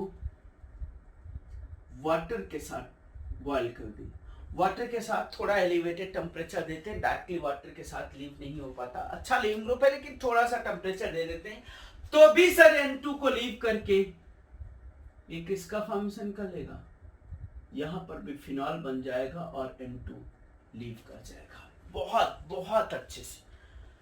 अब जो रिएक्शंस बोलेंगे, जो रिएक्शंस तुमको बताएंगे, उनको हमेशा के लिए तुमको याद रखना, हमेशा के लिए याद रखना। सर रिएक्शन का नाम है, पहली रिएक्शन यहां पर पेश करने जा रहे हैं, that is CuX plus HX। CuX plus HX, Cu यहां पर X क्या क्या हो सकता है, X यहां पर Cl हो सकता है, Br हो सकता है और Cn हो सकता है। Cl हो सकता है, Br हो सकता है, Cn हो सकता है, F नहीं हो सकता है, I नहीं हो सकता है, F नहीं हो सकता है, I नहीं हो सकता है। ये सब न्यूक्लियोफाइल की तरह काम करेंगे और ये सब न्यूक्लियोफाइल की तरह काम करेंगे। बड़ी इंपॉर्टेंट रिएक्शन। अब जो 3-4 रिएक्शन लिखेंगे वो आपके दिमाग में हमेशा के लिए बैठ जानी चाहिए, हमेशा के लिए बैठ जानी चाहिए। बड़ी इंपॉर्टेंट रिएक्शन है। Cl है, Br है, I है, CuCl plus HCl, CuBr plus HBr, CuI plus HI। तीनों में से X क्या करेगा, N2 को लीव कराएगा और N2 को लीव कराने के बाद जो प्रोडक्ट बनाएगा वो यहां X लग जाएगा। अब यहां पर X ये क्या हो सकता है, Cl हो सकता है, Br हो सकता है या Cn हो सकता है। बेंजीन, क्लोरोबेंजीन भी बन सकता है, ब्रोमोबेंजीन भी बन सकता है, साइनोबेंजीन बन सकता है। सर बहुत इंपॉर्टेंट है। इस रिएक्शन को नाम देने जा रहे हैं, हम नाम देने जा रहे हैं, that is called Sandmeyer reaction. Sandmeyer reaction याद रखना। Sandmeyer reaction is when benzene diazonium salt, Sandmeyer reaction note कर लेना चाहे, when benzene diazoxide salt react with CuX plus HX, CuCl plus HCl, CuBr plus HBr, CuI plus HI, they form chlorobenzene, they form bromobenzene, they form iodobenzene. क्लोरोब्रोमो और अर्धेब्रोम cyanobenzene, sorry iodobenzene नहीं, cyanobenzene का formation करते हैं, cyanobenzene का formation करते हैं, cyanobenzene. बड़ा important नाम है सर, बहुत पॉपुलर रिएक्शन है, that is sand mayor reaction. अलग से नोट कर लेना, अलग से मार्क कर लेना, सैंड मेयर रिएक्शन। दूसरी रिएक्शन बात करते हैं, अगर यहां पर हम Cu प्लस HX लेते हैं, सिर्फ Cu प्लस HX लेते हैं, और यहां पर X होगा सिर्फ Cl और Br, यहां पर Cn की कैटेगरी नहीं होती है। कॉपर प्लस HCl लें, कॉपर प्लस HBr लें, तो उस केस में भी यहां पर X जो होता है इसको सब्स्टिट्यूट कर देता है, और यहां पर X लग जाएगा, Cl लग जाएगा या Br लग जाएगा। देखो दोनों मिलती जुलती रिएक्शन है। यहां पर कॉपर का सॉल्ट लिया है, यहां पर कॉपर मेटल लिया है, काम ऐसे ही होना है। इनमें जो एक्स है ये न्यूक्लियोफाइल की तरह काम करेंगे, उनको सब्स्टिट्यूट करेंगे। इस रिएक्शन को फिर से हम नाम लेने जा रहे हैं, आपके सामने ये नाम लेने जा रहे हैं। That reaction is very popular, that is Gattermann reaction. This is Gattermann reaction, इसको हम गेटरमैन बोलते हैं। दिस रिएक्शन सैंडमेयर रिएक्शन और गेटरमैन, गेटरमैन का तीसरा नाम आ गया। एक गेटरमैन कोच रिएक्शन थी, एक गेटरमैन एल्डिहाइड सिंथेसिस थी, और ये सिर्फ और सिर्फ गेटरमैन रिएक्शन है, सिर्फ और सिर्फ गेटरमैन रिएक्शन है। वो गेटरमैन कोच थी जब हमने बेंजल्डिहाइड बनाया था, गेटरमैन एल्डिहाइड थी तब भी हमने बेंजल्डिहाइड बनाया था, और ये हमने गेटरमैन रिएक्शन लिया जिसमें हमने हैलोबेंजीन बनाया। सैंडमेयर रिएक्शन डाइज़ोनियम सॉल्ट के साथ है, गेटरमैन रिएक्शन भी डाइज़ोनियम सॉल्ट के साथ है। अगर यहां पर हम सिर्फ KI के साथ हीट कर दें, KI के साथ हीट कर दें, नाम नहीं कोई है, KI के साथ हीट करने पे इसका नाम नहीं है, सिर्फ आपको आयोडोबेंजीन का फॉर्मेशन होता है, आयोडोबेंजीन का फॉर्मेशन हो जाता है सर, आयोडोबेंजीन का फॉर्मेशन हो जाता है डाइज़ोनियम सॉल्ट। बिलीव नहीं करोगे तुम कि कितनी इंपॉर्टेंट रिएक्शन है ये सर, सब लिख के आपको दिमाग में हमेशा के लिए बैठ जानी चाहिए, ये रिएक्शन सब बैठ जानी चाहिए। उसके बाद HF प्लस BF3 लिखा हो या लिखा हो HBF4, HF प्लस BF3 और HBF4, HBF4 का मतलब है H प्लस और BF4 माइनस, HBF4 या HF प्लस BF3 का मतलब है HF HBF4, HBF4 का मतलब है H प्लस और BF4 माइनस। आप अलग से नोट कर दे जाना, ये H प्लस Cl को निकाल देता है। बहुत ध्यान से समझना, बहुत ध्यान से समझना, बहुत ध्यान से समझना, ये N2 बनता है और BF4 माइनस बनता है, N2 प्लस बनता है, BF4 माइनस बनता है, यहां से Cl बाहर हो जाता है। उसके बाद फर्दर हीटिंग इफेक्ट मेंशन होता है, बहुत ध्यान से समझना। फर्दर हीटिंग इफेक्ट आप करते हैं तो BF4 माइनस का मतलब BF3 प्लस F माइनस ना, BF3 plus F minus sir, BF3 plus F minus, F minus यहां पर न्यूक्लियोफाइल की तरह काम करता था, जैसे यहां पर Cl माइनस और Br माइनस काम करते थे, F माइनस न्यूक्लियोफाइल की तरह काम करता है। और यही सिर्फ एक रिएक्शन है, यही सिर्फ एक रिएक्शन है, प्लस आपको BF3 अलग हो जाएगा, प्लस आपको N2 अलग हो जाएगा। यही सिर्फ एक रिएक्शन है जिसमें हम फ्लोरोबेंजीन बनाते हैं। याद करो, हैलोजिनेशन ऑफ बेंजीन में फ्लोरीन नहीं लेते थे, हैलोजिनेशन ऑफ बेंजीन में आयोडीन नहीं लेते थे, उस केस में हम सिर्फ क्लोरीन और ब्रोमीन लेते थे। वैसे ही फ्लोरोबेंजीन बनाने के लिए सिर्फ एक रिएक्शन है, और इस रिएक्शन का नाम हम आपके सामने पेश करने जा रहे हैं। नाम इसका भी था, नाम इसका भी है, फ्लोरोबेंजीन बनाने का भी नाम है, लेकिन हीटिंग इफेक्ट दिया हो तो आप फ्लोरोबेंजीन बनाओगे। नोट कर लेना, हीटिंग इफेक्ट दिया होगा तो आप फ्लोरोबेंजीन बनाओगे, अगर हीटिंग इफेक्ट नहीं दिया है तो यहीं पर बना के इसको छोड़ दोगे। हीटिंग इफेक्ट नहीं दिया हुआ है तो यहीं पर आप बना के इसको छोड़ दोगे। हीटिंग इफेक्ट नहीं दिया हुआ है तो आपको सॉल्ट बना के छोड़ दोगे। इस रिएक्शन को हम नाम देते हैं, this is Balz, BALZ, Balz Schiemann reaction. Boltzmann reaction, बहुत important. Sandmeyer reaction, Gattermann reaction, Sandmeyer reaction, Gattermann reaction and Boltzmann reaction. Sandmeyer reaction, Gattermann reaction, Boltzmann reaction, सब में हमने क्या किया है? न्यूक्लियोफिलिक सब्स्टिट्यूशन किया है। सब में हमने N2 को लीव कराया है, सब में हमने N2 को लीव कराया। सर सब में हमने N2 को लीव कराया, समझा? सैंडमेयर रिएक्शन, गेटरमैन रिएक्शन और फ्लोरोबेंजीन डाइज़ोनियम सॉल्ट से बनाने की रिएक्शन का नाम है बोल्ट्जमैन रिएक्शन। अब मैं थोड़ी सी 2-3 रिएक्शन यहां और बताना चाहूंगा, तुम नोट करो, मैं इसको साफ कर रहा हूं। तुम नोट करो, मैं इसको थोड़ा सा साफ कर रहा हूं।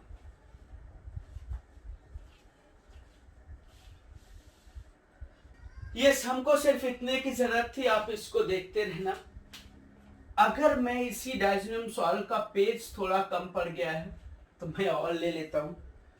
इसको अगर हम बेंजीन डाइज़ोनियम सॉल्ट को NaNO2 के साथ हीट करते हैं, सिर्फ NaNO2, NO2 माइनस Na खुद ही एक न्यूक्लियोफाइल की तरह काम करना है ना, न्यूक्लियोफाइल की तरह काम करना है। तो ये न्यूक्लियोफाइल की तरह काम करना है, ये अलग कर देना है और बना लेना है। सर नाइट्रोबेंजीन बना लेना है, प्लस N2 निकल जाना है और प्लस NaCl निकल जाना। निकले जो निकलने दो, नहीं निकले कोई फर्क नहीं पड़ता, हमको सिर्फ जरूरत थी नाइट्रोबेंजीन की। अब जो 2 रिएक्शन हम आपके सामने पेश करने जा रहे हैं, 2 रिएक्शन जो पेश करने जा रहे हैं वो बहुत इंपॉर्टेंट है। वो एक्चुअली रिडक्शन रिएक्शन है। रिडक्शन, बेंजीन डाइज़ोनियम सॉल्ट का रिडक्शन है ये दोनों रिएक्शन रिडक्शन है। पहले तो एक H3PO2 लेते हैं, H3PO2 प्लस वाटर। H3PO2 याद रखना, H3PO2 हाइपोफॉस्फोरस एसिड, ना कि फास्फोरस एसिड, ना कि फास्फोरिक एसिड।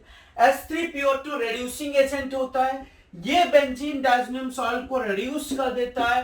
ये बेंजीन डाइज़ोनियम सॉल्ट को रिड्यूस कर देता है, ध्यान से समझना, बेंजीन डाइज़ोनियम सॉल्ट को रिड्यूस कर देता है और ये बना लेता है sir benzene. Benzene diazonium salt को रिड्यूस करके पूरा ये बेंजीन बना लेता है। बेंजीन बहुत इंपॉर्टेंट सर, बहुत इंपॉर्टेंट। और ये ऑक्सीडाइज हो जाता है किसमें?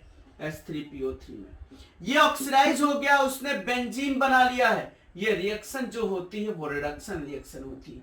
ये रिएक्शन रिडक्शन हो गया, किसी को निकाल दिया, हाइड्रोजन जुड़ गया H3PO2। दूसरी रिएक्शन हम रिडक्शन की ही आपके सामने ले रहे हैं, ये भी बहुत इंपॉर्टेंट रिएक्शन है। अगर हम इथाइल अल्कोहल, ये दोनों याद रखना, अगर हम इथाइल अल्कोहल यूज कर रहे हैं, अगर हम इथाइल अल्कोहल यूज कर रहे हैं, अगर हम इथाइल अल्कोहल यूज कर रहे हैं तो same category, ethyl alcohol also reduce benzene diazonium salt to benzene. Benzene diazonium salt, this is also reduction reaction.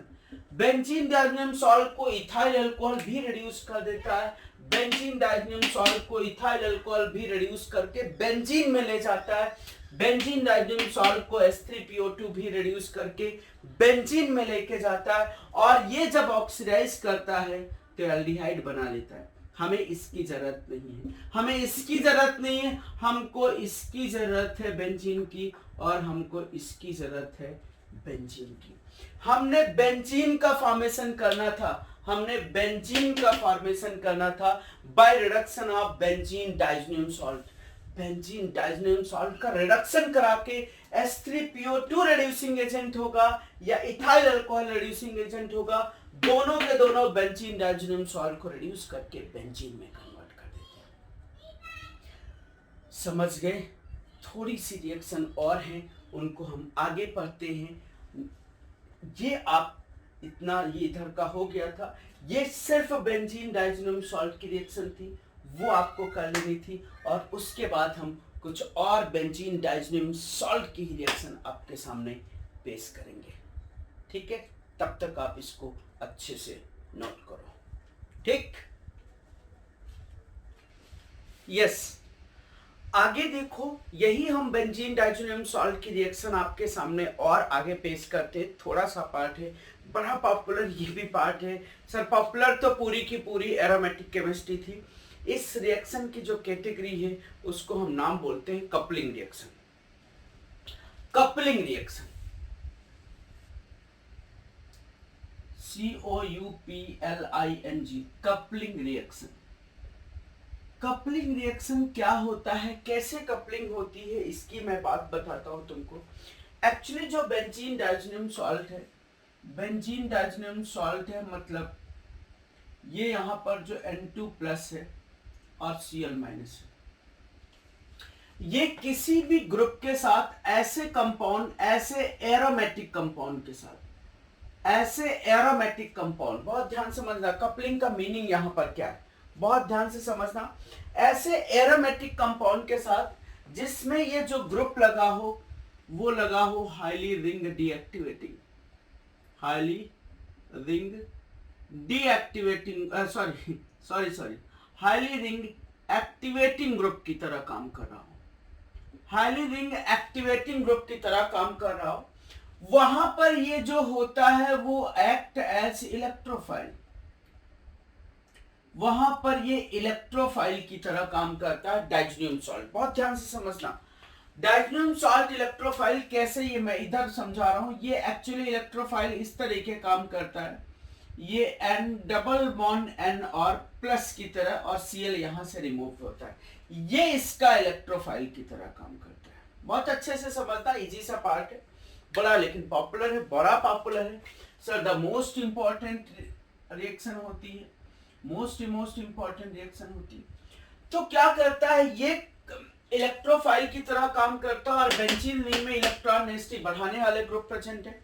Benzene ring में जब इलेक्ट्रॉन डेंसिटी बढ़ाने वाले ग्रुप प्रेजेंट हैं तो क्या होगा, तब क्या होगा, ये इलेक्ट्रोफाइल की तरह काम करेगा और कपलिंग पैरा पोजीशन पे होगी, मतलब ये इलेक्ट्रोफाइल की तरह काम करेगा ऐसे। बहुत ध्यान से, ये है ये N डबल बॉन्ड N और ये बेंजीन रिंग के पैरा पोजीशन पे इलेक्ट्रॉन डेंसिटी बढ़ी होगी, पैरा पोजीशन पे इलेक्ट्रॉन डेंसिटी बढ़ी होगी, ये माइनस हुआ होगा, ये डबल बॉन्ड हुआ होगा, और ये G कोई ग्रुप हुआ होगा।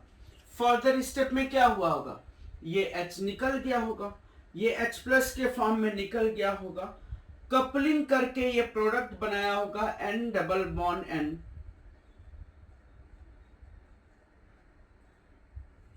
ये G, ये कपलिंग करके प्रोडक्ट का फॉर्मेशन करता है। This is the final product, ये फाइनल प्रोडक्ट है। ये इसके कॉम्बिनेशन से पहले ये बना, और फिर जब इलेक्ट्रोफाइल अटैक किया तो ये बना। इसको हम बोलते हैं azobenzene, azobenzene.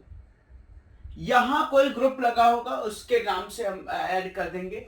This linkage is called as azo linkage, इस लिंकेज को हम यहां पर एजो लिंकेज के नाम से जानते हैं। और ये जो कंपाउंड होते हैं, this compounds are generally coloured in nature, generally coloured in nature. Coloured में या तो ये जनरली येलो कलर के होते हैं या ऑरेंज कलर के होते हैं। मैं आपको बताऊंगा कि येलो कैसे होंगे और कब वो ऑरेंज करेक्टर के होंगे। जनरली येलो कलर के होंगे या ऑरेंज कलर के होंगे, और ये कलर होता है due to extended resonance, extended resonance की वजह से। अगर कहीं आ जाए तो ये हम बात कर लेंगे कि इसमें एक्चुअली रेजोनेंस एक्सटेंडेड पार्ट होता है। हम ये नहीं कह रहे हैं, अब आप दिमाग में ये मत बिठा लेना कि जब सर कहीं एक्सटेंडेड रेजोनेंस होगा तो वो कलर का कंपोनेंट होगा, नहीं, ऐसा नहीं। इसमें एक्चुअली कलर के लिए दो चीजें रिस्पॉन्सिबल होती हैं, एक हमारा ऑक्सोक्रोम होता है और एक क्रोमोफोर होता है।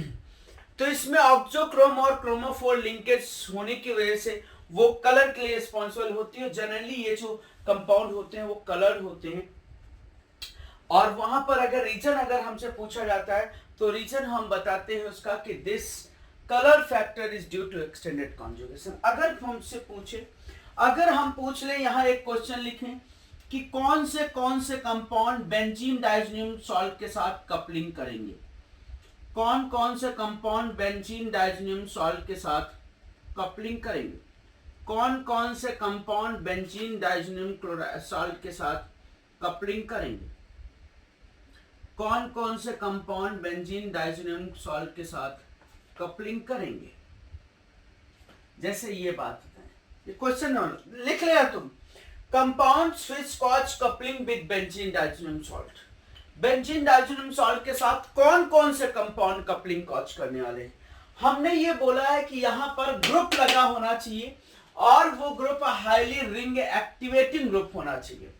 वो group highly ring activating group होना चाहिए। ये बात आपके दिमाग में होनी चाहिए कि वो जो ग्रुप है हाईली रिंग एक्टिवेटिंग होना चाहिए।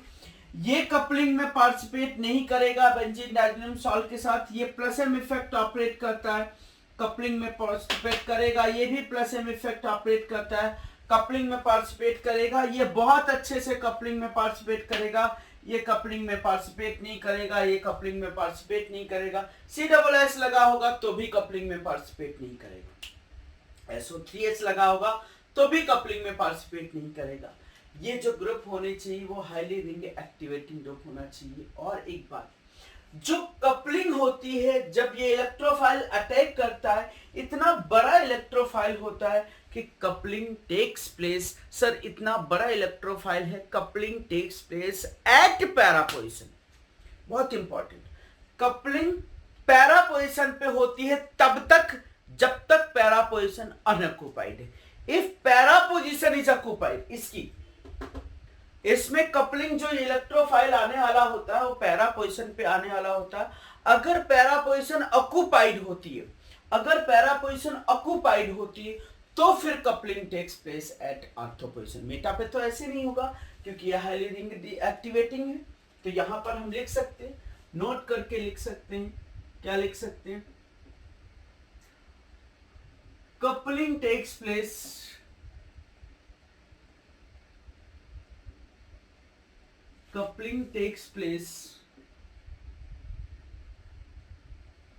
at para position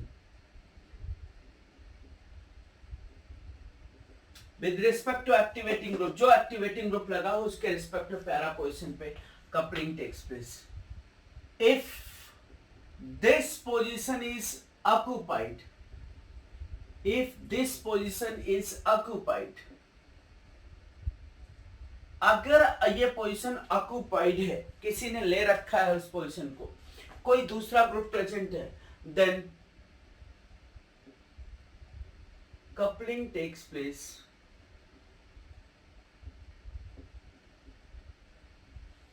eight ortho position.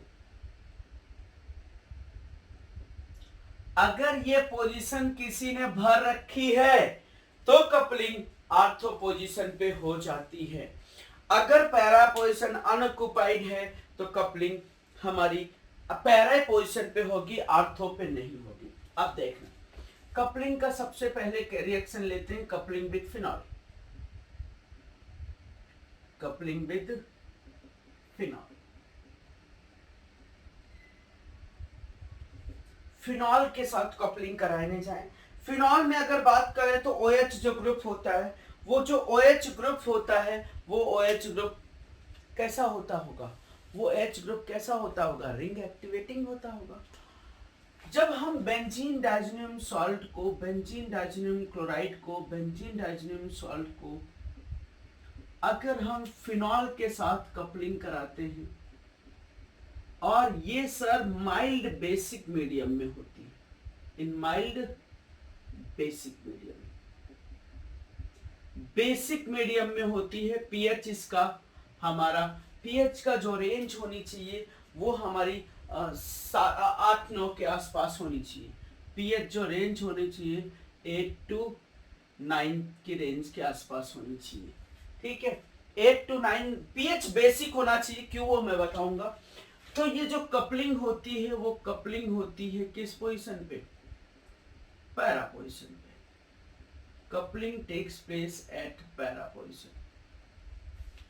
यहां जो लगे हैं वो वैसे के वैसे लगे रहेंगे, उनको तुमको डिस्टर्ब करने की या हमको डिस्टर्ब करने की जरूरत नहीं। यहां जो लगे हैं वो वैसे के वैसे लगे रहेंगे। Coupling takes place at para position. जब ये पैरा पोजिशन में जब फिनॉल के साथ कपलिंग होती है तो ये जो डाई बनती है, ये जो ये एक्चुअली डाई है, डाई मतलब समझ रहे हो, कलरिंग एजेंट होते हैं।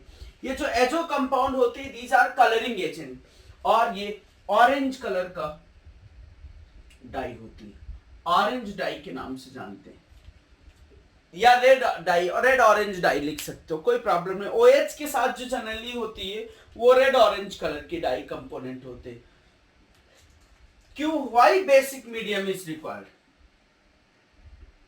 Why basic medium is required? क्यों बेसिक मीडियम रिक्वायर्ड है? Why basic medium is required for coupling? Coupling अगर बेसिक मीडियम में कराते हैं तो एक्चुअली जब हम बेसिक मीडियम देते हैं, मान लिया कि बेसिक मीडियम दिया, तो बेसिक मीडियम में ये फिनॉक्साइड आयन बनता है। जो फिनॉक्साइड आयन बनता है ये स्ट्रॉन्ग प्लस एम और प्लस आई इफेक्ट ऑपरेट करता है। ग्रुप हाईली रिंग एक्टिवेटिंग चाहिए, इसीलिए strong plus M plus I effect operate करता है। Strong plus I plus M effect operate करता है मतलब रिंग पे इलेक्ट्रॉन डेंसिटी बहुत अच्छे से बढ़ाता है। रिंग पे इलेक्ट्रॉन डेंसिटी बहुत अच्छे से बढ़ाता है। जब बहुत अच्छे से बढ़ाता है तो ये जो इलेक्ट्रोफाइल है इसकी आने की टेंडेंसी बहुत अच्छे से बढ़ जाती है। जो इलेक्ट्रोफाइल है उसकी कपल होने की टेंडेंसी बहुत अच्छे से बढ़ जाती है।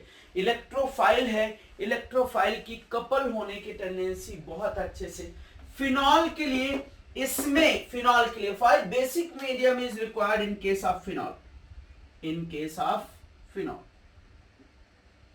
फिनॉल के केस में क्यों बेसिक मीडियम की जरूरत होती? क्योंकि बेसिक मीडियम में जो फिनॉक्साइड आयन बनता है, phenoxide ion highly ring activating हो जाता है। जब हाईली रिंग एक्टिवेटिंग हो जाता है तो इलेक्ट्रॉन डेंसिटी जितनी ज्यादा बढ़ेगी तो ये इलेक्ट्रोफाइल आने की टेंडेंसी बहुत अच्छी हो जाएगी। और एक बहुत इंपॉर्टेंट बात है, एक बहुत इंपॉर्टेंट बात और लिख रहे हैं, in benzene diazonium salt, in benzene diazonium salt, एक बात बहुत important, in benzene diazonium salt, अगर बेंजीन डाइएजोनियम सॉल्ट में -M और -I ग्रुप आर प्रेजेंट, ये बहुत अच्छी बात है, बहुत अच्छी बात। जितना कमजोर इलेक्ट्रोफाइल होगा जल्दी से दौड़ के जाएगा, जल्दी से दौड़ के जाएगा तो रेट उतनी अच्छी मिल जाएगी। बेंजीन डाइज़ोनियम सॉल्ट में -I -M group if are present then rate of coupling increases, rate of coupling increase कर जाती है। क्यों? इसमें तो बहुत ज्यादा इलेक्ट्रॉन डेंसिटी बढ़ाने वाले ग्रुप होते हैं और इसमें अगर इलेक्ट्रॉन डेंसिटी कम करने वाले ग्रुप है, मतलब अगर मैं कपलिंग के ऑर्डर का आपसे पूछ लूं, अगर N2 + Cl - A हो गया, N2 + Cl - B हो गया, N2 + Cl - C हो गया, N2 + Cl - D हो गया, और यहां मैंने लगा दिया है NO2 और इसमें यहां पर NO2 लगा दिया है और यहां पर मैंने CH3 लगा दिया है। देखो A है, ये B है और ये C है और ये D है। ये बड़ा पॉपुलर केस है, बहुत पॉपुलर है। आप बिलीव करोगे ये क्वेश्चन अगर पूछ लिया तो हालत खराब हो जानी, क्योंकि इसमें तो सबको पता होगा कि इलेक्ट्रॉन डेंसिटी बढ़नी चाहिए, लेकिन इसमें जितनी कम इलेक्ट्रॉन डेंसिटी होगी मतलब ये उतना अच्छा इलेक्ट्रोफाइल की तरह काम करेगा, और जितना अच्छा इलेक्ट्रोफाइल की तरह काम करेगा, जितना अच्छा वैसे तो ये जो N2 बोला जाए, ये जो इलेक्ट्रोफाइल होता है एक वीक इलेक्ट्रोफाइल होता है। क्यों? क्योंकि इसमें ऑक्टेट अगर बोला जाए तो बैक बॉन्डिंग से कंप्लीट होता है, ऑक्टेट बैक बॉन्डिंग से कंप्लीट होता है, वीक इलेक्ट्रोफाइल की तरह काम करता है। लेकिन अगर इसमें इलेक्ट्रॉन डेंसिटी कम कर दोगे, इसमें ही इलेक्ट्रॉन डेंसिटी कम कर दोगे तो वो स्ट्रॉन्ग इलेक्ट्रोफाइल की तरह काम करेगा और जल्दी से फास्टर अटैक करेगा। इसीलिए -M-I ग्रुप बढ़ाने पे रेट ऑफ कपलिंग, और वो भी किसमें, डाइजोनियम सॉल्ट में बात कर रहा है, जिसमें कपल होना है उस पे इलेक्ट्रॉन डेंसिटी बढ़नी चाहिए, और इसको कपल होना है तो इस पे इलेक्ट्रॉन डेंसिटी बहुत कम होना चाहिए। सबसे अच्छी जो रेट मिलने वाली है वो आपको B मिलने वाली है, फिर C की मिलने वाली है, फिर A की मिलने वाली है, और फिर D की मिलने वाली है। क्यों? क्योंकि D में आपका ये +I+SC ग्रुप लगा हुआ है। +I+SC ग्रुप लगा हुआ है तो ये इलेक्ट्रॉन डेंसिटी क्या करेगा, इलेक्ट्रॉन डेंसिटी बेंजीन रिंग में बढ़ाएगा। बेंजीन रिंग में बढ़ाएगा तो ये जो डाइजोनियम सॉल्ट है वहां इलेक्ट्रॉन डेंसिटी बढ़ेगी। जब वहां इलेक्ट्रॉन डेंसिटी बढ़ेगी तो इसका इलेक्ट्रोफिलिक नेचर कम हो जाएगा, इलेक्ट्रोफाइल का कैरेक्टर कम हो जाएगा, और इलेक्ट्रोफाइल का जब कैरेक्टर कम हो जाएगा तो कपलिंग नहीं हो पाएगी। इसलिए इनमें बहुत strong electron releasing group present होने चाहिए, और इसमें बहुत strong electron withdrawing group present होना चाहिए। है तो ठीक है, नहीं है तो भी कोई प्रॉब्लम नहीं, लेकिन इसमें अगर नहीं है तो सर ये सिर्फ बेंजीन रिंग के साथ कपलिंग नहीं हो पाती है, सिर्फ बेंजीन रिंग के साथ कपलिंग नहीं हो पाती है। मुझे उम्मीद है ये पार्ट आपको समझा होगा। मैं आगे कपलिंग आपको करा के बता रहा हूं और क्वेश्चन ले रहा हूं। अभी तो मैंने कपलिंग विद फिनॉल लिया है, अभी तो हमको कपलिंग विद एनिलीन भी लेना है, क्योंकि फिनॉल और एनिलीन बड़े अच्छे +M ग्रुप वाले होते हैं, बहुत अच्छे से कपलिंग कराने के बारे में सोचते हैं। समझा होगा, ये मैंने मैकेनिज्म का पार्ट बताया, ये मैंने कपलिंग बताया। और क्यों बताया, बेसिक मीडियम की रिक्वायरमेंट, क्योंकि बेसिक मीडियम में इलेक्ट्रॉन डेंसिटी रिंग में ज्यादा बढ़ती है, रिंग में ज्यादा बढ़ती तो इलेक्ट्रोफाइल आने की टेंडेंसी और भी ज्यादा हो जाती है। तो ये नोट कर लो। देखो अब हम कपलिंग बताने जा रहे हैं एनिलीन के साथ, बहुत ध्यान से समझो। Sir coupling with aniline,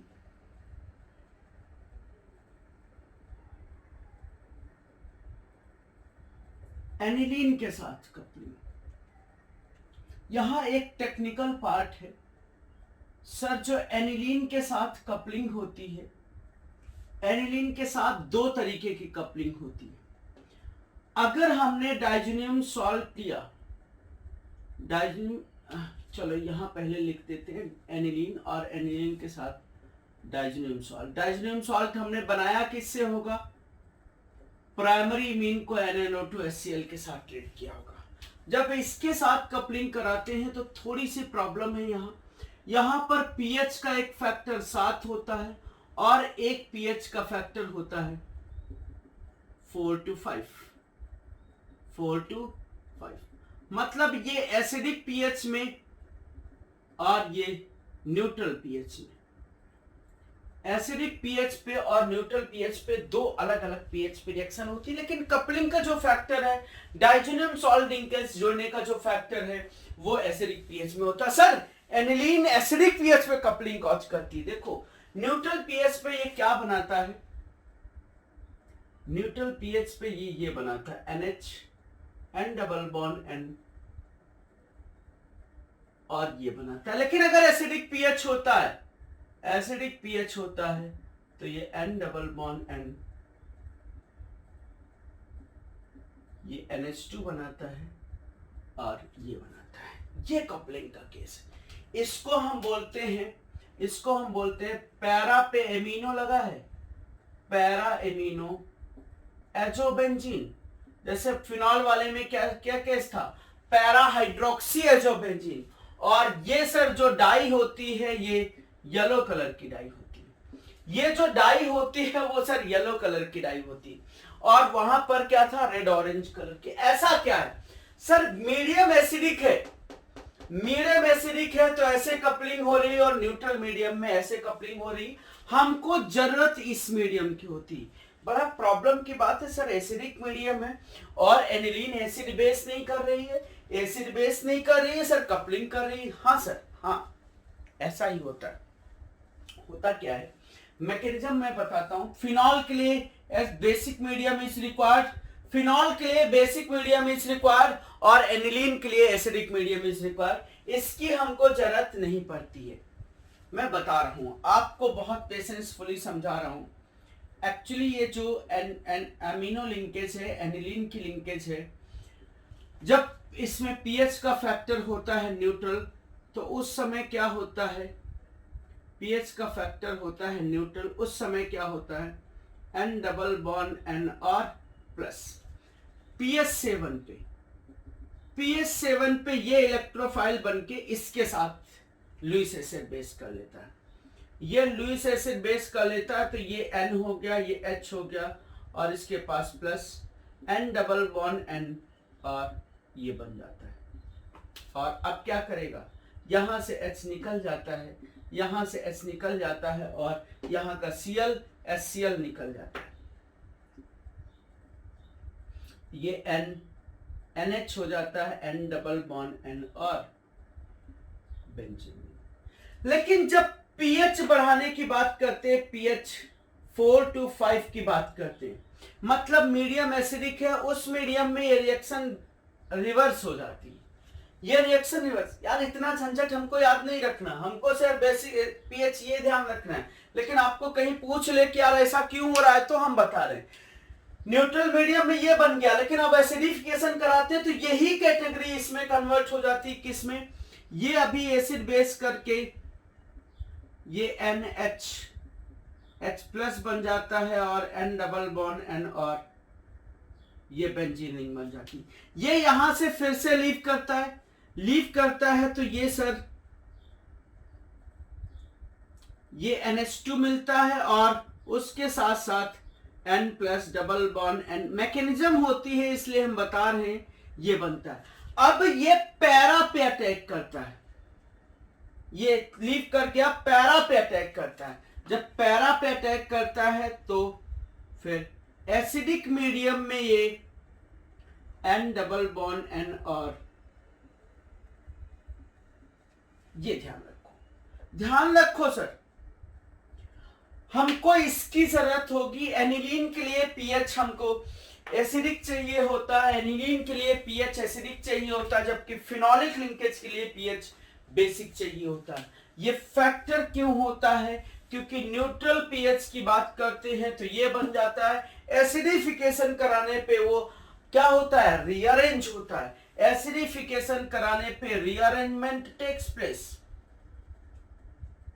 acidification कराने पे कुछ ना निकला है ना कुछ जुड़ा है, बस पुराने बॉन्ड की ब्रेकिंग हुई है सर, नए बॉन्ड की फॉर्मेशन हुई है।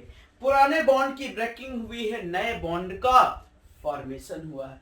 पुराने बॉन्ड की ब्रेकिंग हुई है, नए बॉन्ड का फॉर्मेशन हुआ है। देखो, अगर मैंने एमिनो लिंकेज भी लगा दी और फिनोलिक लिंकेज भी लगा दी और बेंजीन डाइज़ोनियम सॉल्ट के साथ ट्रीट कर रहे हैं, और दो अलग अलग पीएच पे ट्रीट कर रहे हैं, एक हमारा पीएच है 9 to 10 और एक हमारा पीएच है 4 to 5, 9 10 या 8 9 10 कुछ भी लिखे, 8 to 10 पीएच तक लिख सकते हो। अब बताओ, बहुत अच्छा सवाल, बहुत इंपॉर्टेंट, बहुत अच्छा सवाल सर। यहां पर दो अलग अलग पीएच में रिएक्शन कर रही है, दो अलग अलग पीएच में रिएक्शन कर, पीएच मेंशन होगा, डोंट वरी, दो अलग अलग पीएच में रिएक्शन कर रही है। अगर बेसिक मीडियम में रिएक्शन कर रही है तो कौन, बेसिक मीडियम में फिनॉक्साइड आयन बनेगा, ये तो नहीं होगा। जब ये फिनॉक्साइड आयन बनेगा तो पैरा पोजीशन तो ऑक्युपाइड है, अब आर्थो पोजीशन पे ही सिर्फ कपलिंग कॉज करेगा। पैरा पोजीशन तो ऑक्युपाइड है, सिर्फ और सिर्फ आर्थो पोजीशन पे ही कपलिंग कॉज करेगा, और ये NH2 होगा, ये OH होगा, ये N डबल बॉन्ड N और ये OH ही लिखना, OH ही है, मानते हो क्या? बेसिक मीडियम में कौन डायरेक्ट करेगा? OH डायरेक्ट करेगा क्योंकि फिनॉक्साइड आयन बनेगा। बेसिक मीडियम में कौन डायरेक्ट करेगा? OH डायरेक्ट करेगा क्योंकि वो फिनॉक्साइड आयन बनेगा। लेकिन अगर एसिडिक मीडियम की बात करेंगे तो इसकी बात करेंगे, अब कौन डायरेक्ट करेगा? एमिनो लिंकेज डायरेक्ट करेगी, और एमिनो लिंकेज डायरेक्ट करेगी तो उसके पैरा तो इसकी पैरा तो ऑक्युपाइड है OH से, तो बची कौन सी होगी? आर्थो होगी, उस पोजीशन पे डायरेक्ट करेगा, और उस पोजीशन पे डायरेक्ट करेगा तो यहां पर कपलिंग हो जाएगी। कितना टेक्निकल सा क्वेश्चन है, कितना टेक्निकल सा क्वेश्चन है। बहुत टेक्निकल तरीके से इसको समझना है, बहुत ही टेक्निकल तरीके से समझना है। दूसरा एक और अगर हम क्वेश्चन बनाने की कोशिश करें, ये OH है और ये NH2 है। ये OH और ये NH2 है, दो अलग अलग pH दिए। pH हमने 4 to 5 दिया है, अब pH हमने 8 to 10 दिया है। pH हमने 8 to 10 दिया है, pH हमने 4 to 5 दिया। जब 4 to 5 दिया है और क्या दिया हुआ है इसके साथ साथ डाइज़ोनियम सॉल्ट दिया हुआ है, N2 प्लस और Cl माइनस। डाइज़ोनियम सॉल्ट दिया हुआ है तो क्या करोगे बताओ तुम क्या करोगे? अगर pH 4 to 5 है तो ये डायरेक्ट करेगा, pH 8 to 10 है तो ये डायरेक्ट करेगा। अगर 4 to 5 pH है, अगर वो 4 to 5 pH है तो इसके रिस्पेक्ट में इसकी पैरा पोजीशन अनऑक्युपाइड है। pH 8 to 10 है तो इसके रिस्पेक्ट में इसकी पैरा पोजीशन अनऑक्युपाइड है। सवाल खत्म हो गया सर, सवाल खत्म हो गया। ये हो गया, ये क्या बन जाएगा? ये NH2 हो जाएगा, ये OH हो जाएगा और कपलिंग कहां पर हो जाएगी? इसके पैरा पे, इस पोजीशन पे pH 4 to 5 पे। Slightly acidic medium is required for amino linkage. और अगर हमने pH बढ़ाया है, pH बढ़ा हुआ है, NH2 है और ये OH है, तो pH बढ़ाया हुआ है तो कौन डायरेक्ट करेगा? ये OH डायरेक्ट करेगा। और जब ये OH डायरेक्ट करेगा, क्योंकि मीडियम बेसिक है, वो ज्यादा एक्टिवेट करेगा तो ये कपलिंग हो जाएगी। यहां पर इसमें जो लगे हुए हैं वो लगे रहने दो, वो जैसे लगे हुए हैं वैसे लगे रहने दो, कुछ प्रॉब्लम की बात है ही नहीं। तो ये मैंने एनिलीन के साथ या एमिनो लिंकेज के साथ जब कपलिंग होती है तो स्लाइटली एसिडिक मीडियम में होती है। फिनोलिक लिंकेज के साथ जब कपलिंग हम कंसीडर करते हैं तो बेसिक मीडियम में होती है। और यही चीज मैंने यहाँ पर बताई हुई। एक दो एग्जांपल और हम लेंगे, बस इस टॉपिक को हम बाइंड अप कर देंगे। नोट करो तब तक। देखो एक और हम केस बताते हैं, 2-3 एग्जांपल लेंगे और फिर खत्म करते हैं इस बात को। शायद तुमने कभी मिथाइल ऑरेंज का नाम सुना होगा, मिथाइल ऑरेंज का भी नाम सुना होगा, फिनोफ्थलीन का भी नाम सुना होगा। कितना अच्छा मौका है, मिथाइल ऑरेंज भी साथ में हमको मिल जाएगा और फिनोफ्थलीन मिल जाएगा, उनको स्ट्रक्चर भी मिल जाएगा, कैसे बनाते हैं वो भी मिल जाएगा। सर मैं मिथाइल ऑरेंज बनाने की बात कर रहा हूं, मिथाइल ऑरेंज बनाने की बात करता हूं। याद करो मिथाइल ऑरेंज और फिनोफ्थलीन ये इंडिकेटर की तरह काम करते हैं। एक एसिडिक रेडिकल को टेस्ट करने के लिए यूज होते हैं, एक बेसिक रेडिकल को टेस्ट करने के लिए यूज होते हैं। सबसे पहले हम मिथाइल ऑरेंज की बात कर रहे हैं। सबसे पहले मिथाइल ऑरेंज कपलिंग हम कराने जा रहे हैं। This is N2 plus Cl minus और ये SO3Na,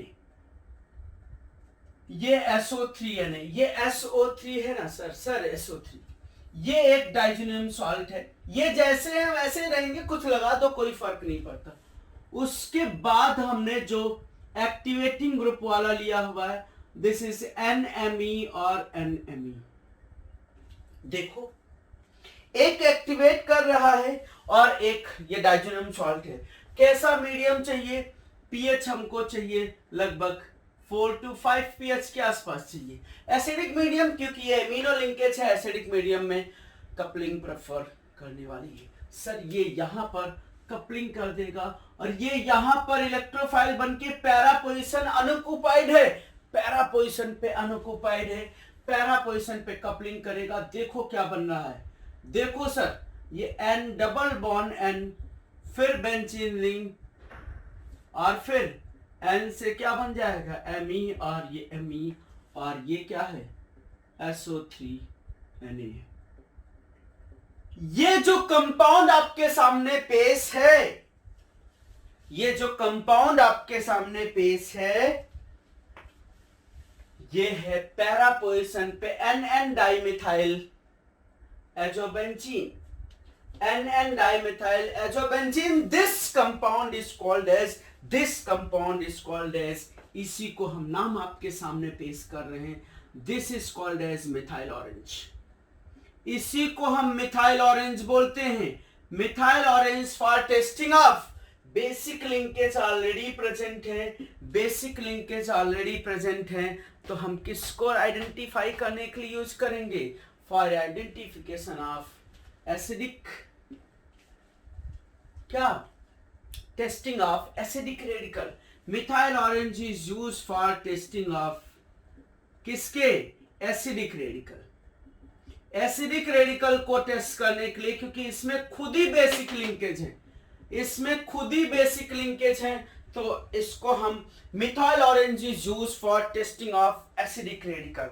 methyl orange is use for testing of acidic radical. Methyl orange is use for testing of acidic radical. ये बात बहुत इंपॉर्टेंट है। मिथाइल ऑरेंज बनाने की बात कर लिया। एक और क्वेश्चन हम देते हैं, कपलिंग का ही है।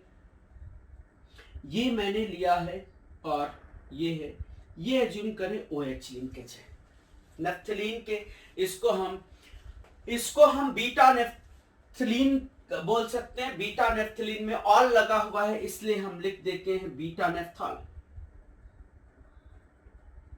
दिस इज बीटा नेफ्थॉल लिख दिया है। ये पोजीशन अल्फा है और ये बीटा पोजीशन, बीटा पोजीशन है, और इसको हम डाइजोनियम सॉल्ट के साथ ट्रीट करने जा रहे हैं। इसको अगर हम डाइजोनियम सॉल्ट के साथ ट्रीट करने जा रहे हैं, इसको अगर हम डाइजोनियम सॉल्ट के साथ ट्रीट करने जा रहे हैं, तो अब बात आती है मीडियम कौन सा है? बेसिक मीडियम में, क्योंकि OH है।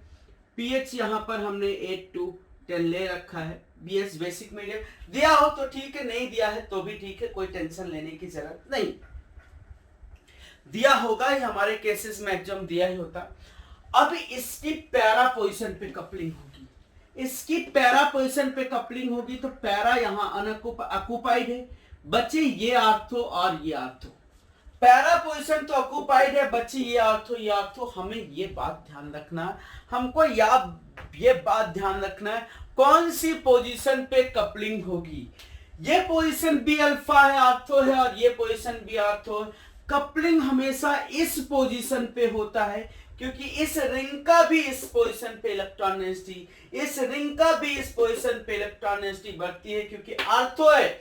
इस रिंग की भी इस पोजीशन पे इलेक्ट्रॉन डेंसिटी बढ़ती है, और ये रिंग, ये पोजीशन इस रिंग के लिए मेटा है, मेटा है, मेटा है। याद करो pH भी तो प्लस m की तरह कुछ करेक्टर होता था, वीक होता था लेकिन प्लस m इफेक्ट होता था।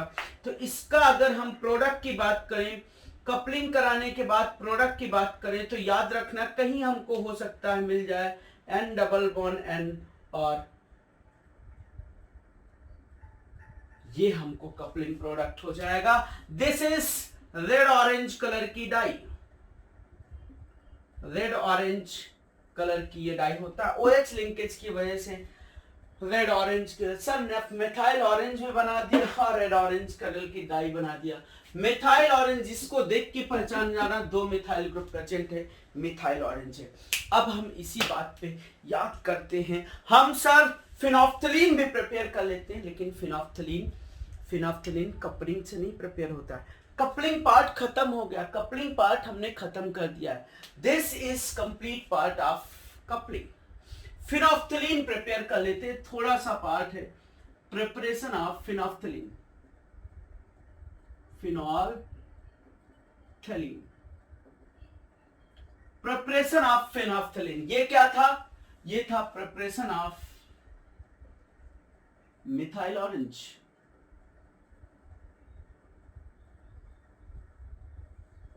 और वो प्रिपरेशन ऑफ फिनोफ्थलीन है। प्रिपरेशन ऑफ फिनोफ्थलीन की अगर हम बात करें तो क्या होता है, नाम से ही क्लियर है। फिनोफ्थलीन मतलब phenol plus phthalein. Sir yes sir, yes sir. ये क्या होता है, जब हम फिनॉल को, ध्यान से समझना, बहुत ध्यान से, फिनॉल को सीधे सीधे याद रखो, 2 इक्विवेलेंट ऑफ फिनॉल को, this is electrophilic substitution, para position पे कपलिंग होती है, कपलिंग कह रहे हैं, सब्स्टिट्यूशन होता है, पैरा पोजीशन पे सब्स्टिट्यूशन होता है, और ये थैलिक, इसको हम बोलते हैं, याद करो ये है थैलिक एसिड। याद करो, तुमको याद होगा, ये है थैलिक एसिड। थैलिक एसिड से वाटर निकाल दिया, थैलिक एसिड से वाटर निकाल दिया, तो इसको हम बोलते हैं phthalic anhydride, phthalic anhydride. Phenol को थैलिक एनहाइड्राइड के साथ कंसंट्रेटेड सल्फ्यूरिक एसिड की प्रेजेंस में अगर हम हीट करते हैं, फिनॉल को थैलिक एनहाइड्राइड के साथ, सीधे रिएक्शन याद रखो, मैकेनिज्म कभी जरूरत नहीं पड़ेगी, जरूरत होगी तो हमको बताना, हम आपको मैकेनिज्म बताएंगे। बस इसके साथ वो बनाना था मिथाइल ऑरेंज और फिनोफ्थलीन, तो इस वजह से मैं बता दे रहा हूं। फिनॉल, दो इक्विवेलेंट ऑफ फिनॉल को थैलिक एनहाइड्राइड के साथ जब कंसंट्रेटेड सल्फ्यूरिक एसिड के साथ ट्रीट करते हैं, कंसंट्रेटेड सल्फ्यूरिक एसिड के साथ ट्रीट करते हैं, this release of water. Concentrated sulphuric acid हमेशा पानी निकालता है, याद करो, कंसंट्रेटेड सल्फ्यूरिक एसिड पानी निकालता है। ये दो वैलेंसी फ्री है, ये दो वैलेंसी फ्री। सर एग्जांपल, ये रिएक्शन इलेक्ट्रोफिलिक सब्स्टिट्यूशन ही है, ध्यान रखना, ये रिएक्शन इलेक्ट्रोफिलिक सब्स्टिट्यूशन ही है, हमने सब्स्टिट्यूशन ही किया है, लेकिन वो बाद में कभी अगर पूछना हो तुमको तो पूछ लेना, कोई प्रॉब्लम की बात नहीं, हम आपको बता देंगे। ये है ये है ये और ये, यहां से ये कार्बन और यहां से ये कार्बन। ये जो कंपाउंड आपके सामने दिख रहा है, ये जो कंपाउंड बेस है, इसी कंपाउंड को हम बोलते हैं फिनोफ्थलीन।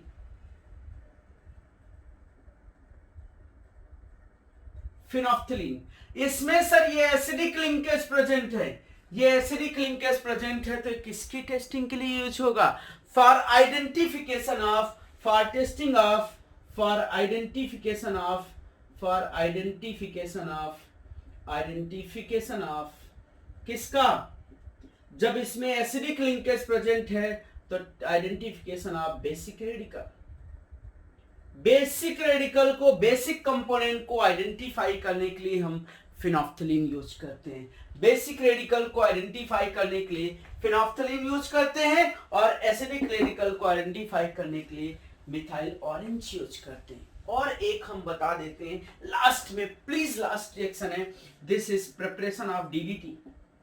एक्चुअली इसी से रिलेटेड है वो पार्ट, डीडीटी नहीं, वो रेडिकल का कोई टेस्टिंग नहीं, लेकिन साथ में एक्चुअली हमें याद रहता है, तो इसलिए मैं साथ में उसको भी कंक्लूड कर देता हूं। क्या है डीडीटी बनाने के लिए? जब क्लोरोबेंजीन को, ध्यान से समझना, क्लोरोबेंजीन, दो इक्विवेलेंट ऑफ क्लोरोबेंजीन को, दो इक्विवेलेंट, आपको पता है क्लोरोबेंजीन भी ऑर्थो एंड पैरा डायरेक्टिंग होती है। क्लोरोबेंजीन को CCl3 CHO के साथ, CCl3 CHO के साथ, इसका हम आगे नाम लिखेंगे, this is called as chloral, chloral नाम देते हैं। When chlorobenzene is heated with concentrated sulfuric acid, acidic medium में H+ डाला लिखा हो तो भी ठीक है, तो ये क्लोरल के साथ हीट करने पे सर H2O ये भी निकालता है जैसे H2O निकालता है। सर सब्स्टिट्यूशन इलेक्ट्रोफिलिक ही होता है, दोनों बेंजीन रिंग के पैरा पोजीशन पे आ रहे हैं, इलेक्ट्रोफिलिक सब्स्टिट्यूशन से ही बनते हैं। हम यहाँ पूरा बताना नहीं चाहते, आपको जरूरत होगी तो जरूर हम बताएंगे, आप सिर्फ एक बार हमसे बोल देना, हम आपको दोनों की मैकेनिज्म बता देंगे। ये जो बनने वाला प्रोडक्ट होता है, ये जो बनने वाला प्रोडक्ट होता है वो आपके सामने, आपको याद होगा, आपको मैंने डीडीटी का तो आईपीएसी नाम भी सिखाया है। ये यहाँ पर कार्बन है, कार्बन से ये जुड़ेगा और ये जुड़ेगा, और इसी CS से क्या जुड़ जाएगा? CCl3। This compound is called as dichloro diphenyl trichloro, common नाम बता रहे हैं, common name, dichloro diphenyl trichloro, दो कार्बन के एल्केन है, इसलिए इसको हम नाम देते हैं DDT, dichloro diphenyl trichloro ethane. ये नॉन बायोडिग्रेडेबल, नॉन डिग्रेड नहीं कर सकते, इसीलिए इंडिया में ये बैन है। This is non biodegradable insecticide या हर्बिसाइड की तरह यूज करते हैं इसको, नॉन बायोडिग्रेडेबल। बायोडिग्रेडेबल नहीं है इसलिए हम इसको यूज नहीं करते हैं, नॉन बायोडिग्रेडेबल है बट यूज किया जाता है इंसेक्टिसाइड या हर्बिसाइड के लिए यूज कर दिया जाता है। तो ये फिनोफ्थलीन है और उसी के साथ इलेक्ट्रोफिलिक सब्स्टिट्यूशन, यहाँ पर फिनॉल था, यहाँ पर क्लोरोबेंजीन थी, मिलता जुलता था तो मैंने साथ में बता दिया है। मैकेनिज्म तुमको जरूरत लगे तो जरूर बताना, हम जरूर बताएंगे। और ये कपलिंग का पार्ट था, पूरा का पूरा कपलिंग बहुत इंपॉर्टेंट है सर, पूरा का पूरा कपलिंग पार्ट बहुत इंपॉर्टेंट है। ए से बी दे देगा डाइज़ोनियम सॉल्ट बनाने के लिए, फिर डाइज़ोनियम सॉल्ट को सी के साथ फिनॉल के साथ ट्रीट करा देगा और फिर प्रोडक्ट पूछ लेगा। फिनॉल के साथ ट्रीट करा के प्रोडक्ट पूछेगा, मैं आपसे प्रोडक्ट पूछूंगा। तो मुझे उम्मीद है ये टॉपिक आपको समझ में आया होगा। यहां से मैंने एरोमेटिक केमिस्ट्री का ऑलमोस्ट मैक्सिमम पार्ट खत्म कर दिया है, ऑलमोस्ट पार्ट खत्म कर दिया। थोड़ी बहुत जो रिएक्शन है जो इलेक्ट्रोफिलिक सब्स्टिट्यूशन से डायरेक्टली नहीं रिलेट करती हैं, उनको हम लोग आगे कहीं ना कहीं जरूर डिस्कस करेंगे। लेकिन इलेक्ट्रोफिलिक सब्स्टिट्यूशन से जो रिएक्शन रिलेट करती थी उनको हम ये नहीं कह रहे कि एरोमेटिक केमिस्ट्री पूरी खत्म हो गई, हाँ, लेकिन ऑलमोस्ट पार्ट इसका खत्म होने को है। ठीक है सर, इन्हीं बातों पे हम लोग नेक्स्ट लेक्चर में कुछ नया लेके आपके सामने पेश होंगे। तब तक के लिए थैंक यू सो मच।